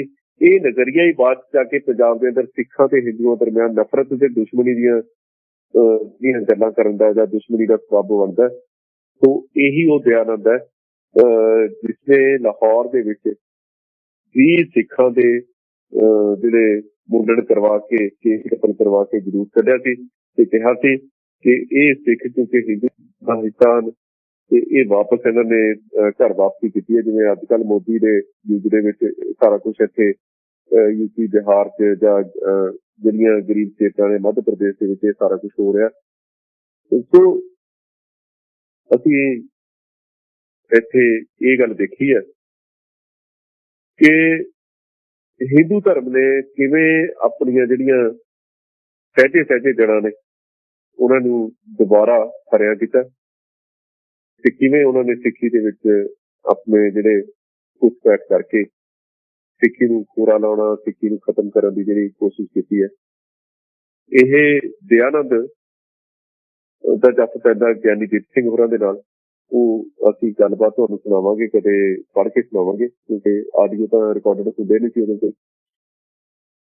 ਸਾਡੇ ਕੋਲ ਉਹਨਾਂ ਦਾ ਇਹ ਸਾਰਾ ਕੁਝ ਛਪਿਆ ਹੋਇਆ ਪਿਆ, ਉਹਨਾਂ ਦੀ ਵਾਰਤਾ ਜਿਹੜੀ ਹੋਈ ਹੈ ਦਿਆਨੰਦ ਤੇ ਗਿਆਨੀ ਦੀਪ ਸਿੰਘ ਹੋਰਾਂ ਦੀ। ਉਹ ਜਿਹੜੀ ਗੱਲਬਾਤ ਸੀ ਨਾ ਠੀਕ ਸਿੱਧ ਕਰਨ ਦੀ, ਉਹਦੇ ਚ ਸਵਾਮੀ ਦਿਆਨੰਦ ਉਹ ਗੱਲਬਾਤ ਅੱਧ ਵਿਚਾਲੇ ਛੱਡ ਕੇ ਦੌੜ ਗਿਆ ਸੀ। ਤੇ ਭਾਈ ਅਸ਼ੋਕ ਸਿੰਘ ਬਾਗੜੀਆਂ ਕੋਲੇ ਪਈ ਹੈ, ਉਹਨਾਂ ਨਾਲ ਵੀ ਗੱਲਬਾਤ ਕਰਾਂਗੇ ਤੇ ਉਹਨਾਂ ਨੂੰ ਲੈ ਕੇ ਆਵਾਂਗੇ ਸਟੂਡੀਓ 'ਚ। ਸਾਡੀ ਗੱਲਬਾਤ ਜਿਹੜੀ ਅੱਜ ਦੀ ਆ ਹਾਲਾਂਕਿ ਪੂਰੀ ਨਹੀਂ ਹੋਈ, ਅਸੀਂ ਇਹ ਗੱਲਬਾਤ ਕਰਨੀ ਸੀ ਹੋਰ ਹਮ ਹਿੰਦੂ ਨਹੀਂ ਸਾਡਾ ਅੱਜ ਦਾ ਵਿਸ਼ਾ ਸੀ, ਹੱਕ ਸੱਚ ਦੀ ਆਵਾਜ਼ ਰੇਡੀਓ ਵਾਇਸ ਆਫ ਖਾਲਸਾ ਤੇ। ਇਹ ਗੱਲਬਾਤ ਕਾਫੀ ਲੰਬੀ ਹੈ, ਜੇ ਹੁਣ ਤੱਕ ਤਾਂ ਅਸੀਂ ਸੋਮਵਾਰ ਤੋਂ ਇੱਥੋਂ ਜਿੱਥੋਂ ਅੱਜ ਛੱਡੀ ਹੈ ਇੱਥੋਂ ਸ਼ੁਰੂ ਕਰਾਂਗੇ। ਤੇ ਦੱਸ ਦਈਏ ਕਿ ਬਾਪੂ ਸੂਰਤ ਸਿੰਘ ਖਾਲਸਾ ਇਸ ਵੇਲੇ PGI ਦੇ ਵਿੱਚ ਚੰਡੀਗੜ੍ਹ ਦੇ ਵਿੱਚ ਦਾਖਲ ਨੇ ਤੇ ਅੱਜ ਡਾਕਟਰਾਂ ਦਾ ਜਿਹੜਾ ਤੇ ਪੁਲਿਸ ਕਾਰਵਾਈ ਹੈ ਕੁਛ ਠੀਕ ਸੀ ਕੱਲ੍ਹ ਨਾਲੋਂ, ਕਿਉਂਕਿ ਉੱਥੇ ਸਿੰਘ ਸਨ ਵੱਡੀ ਗਿਣਤੀ ਦੇ ਵਿੱਚ, ਉਹਨਾਂ ਨੂੰ ਮਿਲੇ ਜਾ ਕੇ ਤੇ ਉੱਥੇ ਉਹਨਾਂ ਨੇ ਡੇਰੇ ਲਾਏ ਹੋਏ ਨੇ ਬਾਹਰ PGI ਦੇ। ਸੋ ਬਾਪੂ ਦਾ ਹਾਲੇ ਵੀ ਇਹੀ ਹੈ ਉਹ ਆਪਣਾ ਜਿਹੜਾ ਅੰਦੋਲਨ ਖਤਮ ਨਹੀਂ ਕਰਨਗੇ, ਇਸੇ ਤਰ੍ਹਾਂ ਜਾਰੀ ਰਹੇਗਾ। ਬੰਦੀ ਸਿੰਘ ਰਿਹਾ ਹੋਣਗੇ, ਮੈਂ ਕਰਵਾ ਕੇ ਦਮ ਲਵਾਂਗਾ। ਜੇ ਨਹੀਂ ਏਦਾਂ ਦੀ ਗੱਲ ਹੁੰਦੀ ਤਾਂ ਉਹ ਜਿਹੜਾ ਹੈ ਉਹ ਜਿਹੜਾ ਆਪਣਾ ਸ਼ਹਾਦਤ ਦਾ ਜਾਮ ਦੇਣਗੇ ਜੀ, ਪਿੱਛੇ ਨਹੀਂ ਹਟਣਗੇ। ਪਰ ਬਹੁਤ ਵਧੀਆ ਲੱਗਦਾ ਜੀ ਜਦੋਂ ਕੋਈ ਅੱਜ ਦੇ ਯੁੱਗ ਦੇ ਵਿੱਚ ਸਿੱਖੀ ਪਰੰਪਰਾਵਾਂ ਨੂੰ ਬਚਾਉਣ ਦੀ, ਸਿੱਖੀ ਪਰੰਪਰਾਵਾਂ ਤੇ ਚੱਲਦਾ ਹੋਇਆ ਏਦਾਂ ਦੀ ਕੋਈ ਮਾਰਕੇ ਦੀ ਗੱਲ ਕਰਦਾ, ਸਲਾਮ ਕਰਨਾ ਮੰਨਦਾ, ਸਿਰ ਝੁਕਦਾ ਬਾਪੂ ਸੂਰਤ ਸਿੰਘ ਖਾਲਸਾ ਦੇ ਅੱਗੇ। ਜਿਵੇਂ ਜਿਵੇਂ ਕੋਈ ਅਪਡੇਟ ਆਉਂਦੀ ਰਹੇਗੀ ਸਾਨੂੰ ਤਾਂ ਅਸੀਂ ਜ਼ਰੂਰ ਤੁਹਾਨੂੰ ਆਗਾਹ ਕਰਵਾਉਂਦੇ ਰਹਾਂਗੇ, ਉੱਥੋਂ ਜਾਣੂ ਕਰਵਾਉਂਦੇ ਰਹਾਂਗੇ। ਅੱਜ ਦੇ ਦੀਵੇ ਦੀ ਲੋਕ ਪ੍ਰੋਗਰਾਮ ਦਾ ਜਿਹੜਾ ਸਮਾਂ ਉਹ ਸਮਾਪਤ ਹੁੰਦਾ ਜੀ। ਮੈਨੂੰ ਇਜਾਜ਼ਤ ਦਿਓ। ਇੰਨਾ ਪਿਆਰ ਬਖਸ਼ਣ ਦੇ ਲਈ ਤੁਹਾਡਾ ਧੰਨਵਾਦੀ ਹਾਂ ਤੇ ਉਮੀਦ ਕਰਦਾ ਕਿ ਹੱਕ ਸੱਚ ਦੀ ਆਵਾਜ਼ ਰੇਡੀਓ ਵਾਇਸ ਆਫ ਖਾਲਸਾ ਨੂੰ ਤੁਸੀਂ ਅੱਗੇ ਤੱਕ ਲੈ ਕੇ ਜਾਓਗੇ, ਘਰ ਘਰ ਤੱਕ ਪਹੁੰਚਾਓਗੇ। ਜਿੰਨੀ ਮੇਰੀ ਜ਼ਿੰਮੇਵਾਰੀ ਬਣਦੀ ਹੈ, ਤੁਹਾਡੀ ਵੀ ਜ਼ਿੰਮੇਵਾਰੀ ਬਣਦੀ ਹੈ ਤੇ ਤੁਸੀਂ ਬਹੁਤ ਸਾਰੇ ਸੱਜਣਾਂ ਨੇ ਮੈਂ ਬੇਨਤੀ ਕੀਤੀ ਸੀ ਕਿ ਪੰਜ ਜਿਹੜੇ ਸਰੋਤੇ ਆਪਣੇ ਨਾਲ ਜੋੜੋ, ਉਹਨਾਂ ਦੇ ਜੋੜੇ, ਉਹਨਾਂ ਸਾਰਿਆਂ ਦਾ ਧੰਨਵਾਦ ਹੈ। ਉਹਨਾਂ ਨੇ ਮੈਨੂੰ ਫੋਨ ਕਰਕੇ ਵੀ ਦੱਸਿਆ ਤੇ ਇਨਬਾਕਸ ਮੈਸੇਜ ਕਰਕੇ ਵੀ ਦੱਸਿਆ। ਸੋ ਉਹ ਹੁਣ ਉਹ ਅੱਗੇ ਪੰਜਾਂ ਨੂੰ ਕਹੋ ਵੀ ਭਾਈ ਪੰਜ ਮੈਂਬਰ ਹੋਰ ਬਣਾਓ, ਠੀਕ ਹੈ ਨਾ। ਤੇ ਇਸ ਤਰ੍ਹਾਂ ਗੱਲ ਸਾਡੀ ਅੱਗੇ ਚੱਲੂਗੀ। ਸੋ ਸਮਾਂ ਇਜਾਜ਼ਤ ਨਹੀਂ ਦਿੰਦਾ ਕਿ ਹੋਰ ਗੱਲਾਂ ਕਰੀਏ, ਆਪਣੀ ਰਫਤਾਰ ਨਾਲ ਅੱਗੇ ਵੱਧ ਰਿਹਾ। ਮੈਨੂੰ ਇਜਾਜ਼ਤ ਦਿਓ। ਇਸੇ ਤਰ੍ਹਾਂ ਸੁਣਦੇ ਰਹੋ ਹੱਕ ਸੱਚ ਦੀ ਆਵਾਜ਼ ਰੇਡੀਓ ਵਾਇਸ ਆਫ ਖਾਲਸਾ। ਸਾਰਿਆਂ ਨੂੰ ਇੱਕ ਵਾਰ ਵਾਹਿਗੁਰੂ ਜੀ ਕਾ ਖਾਲਸਾ, ਵਾਹਿਗੁਰੂ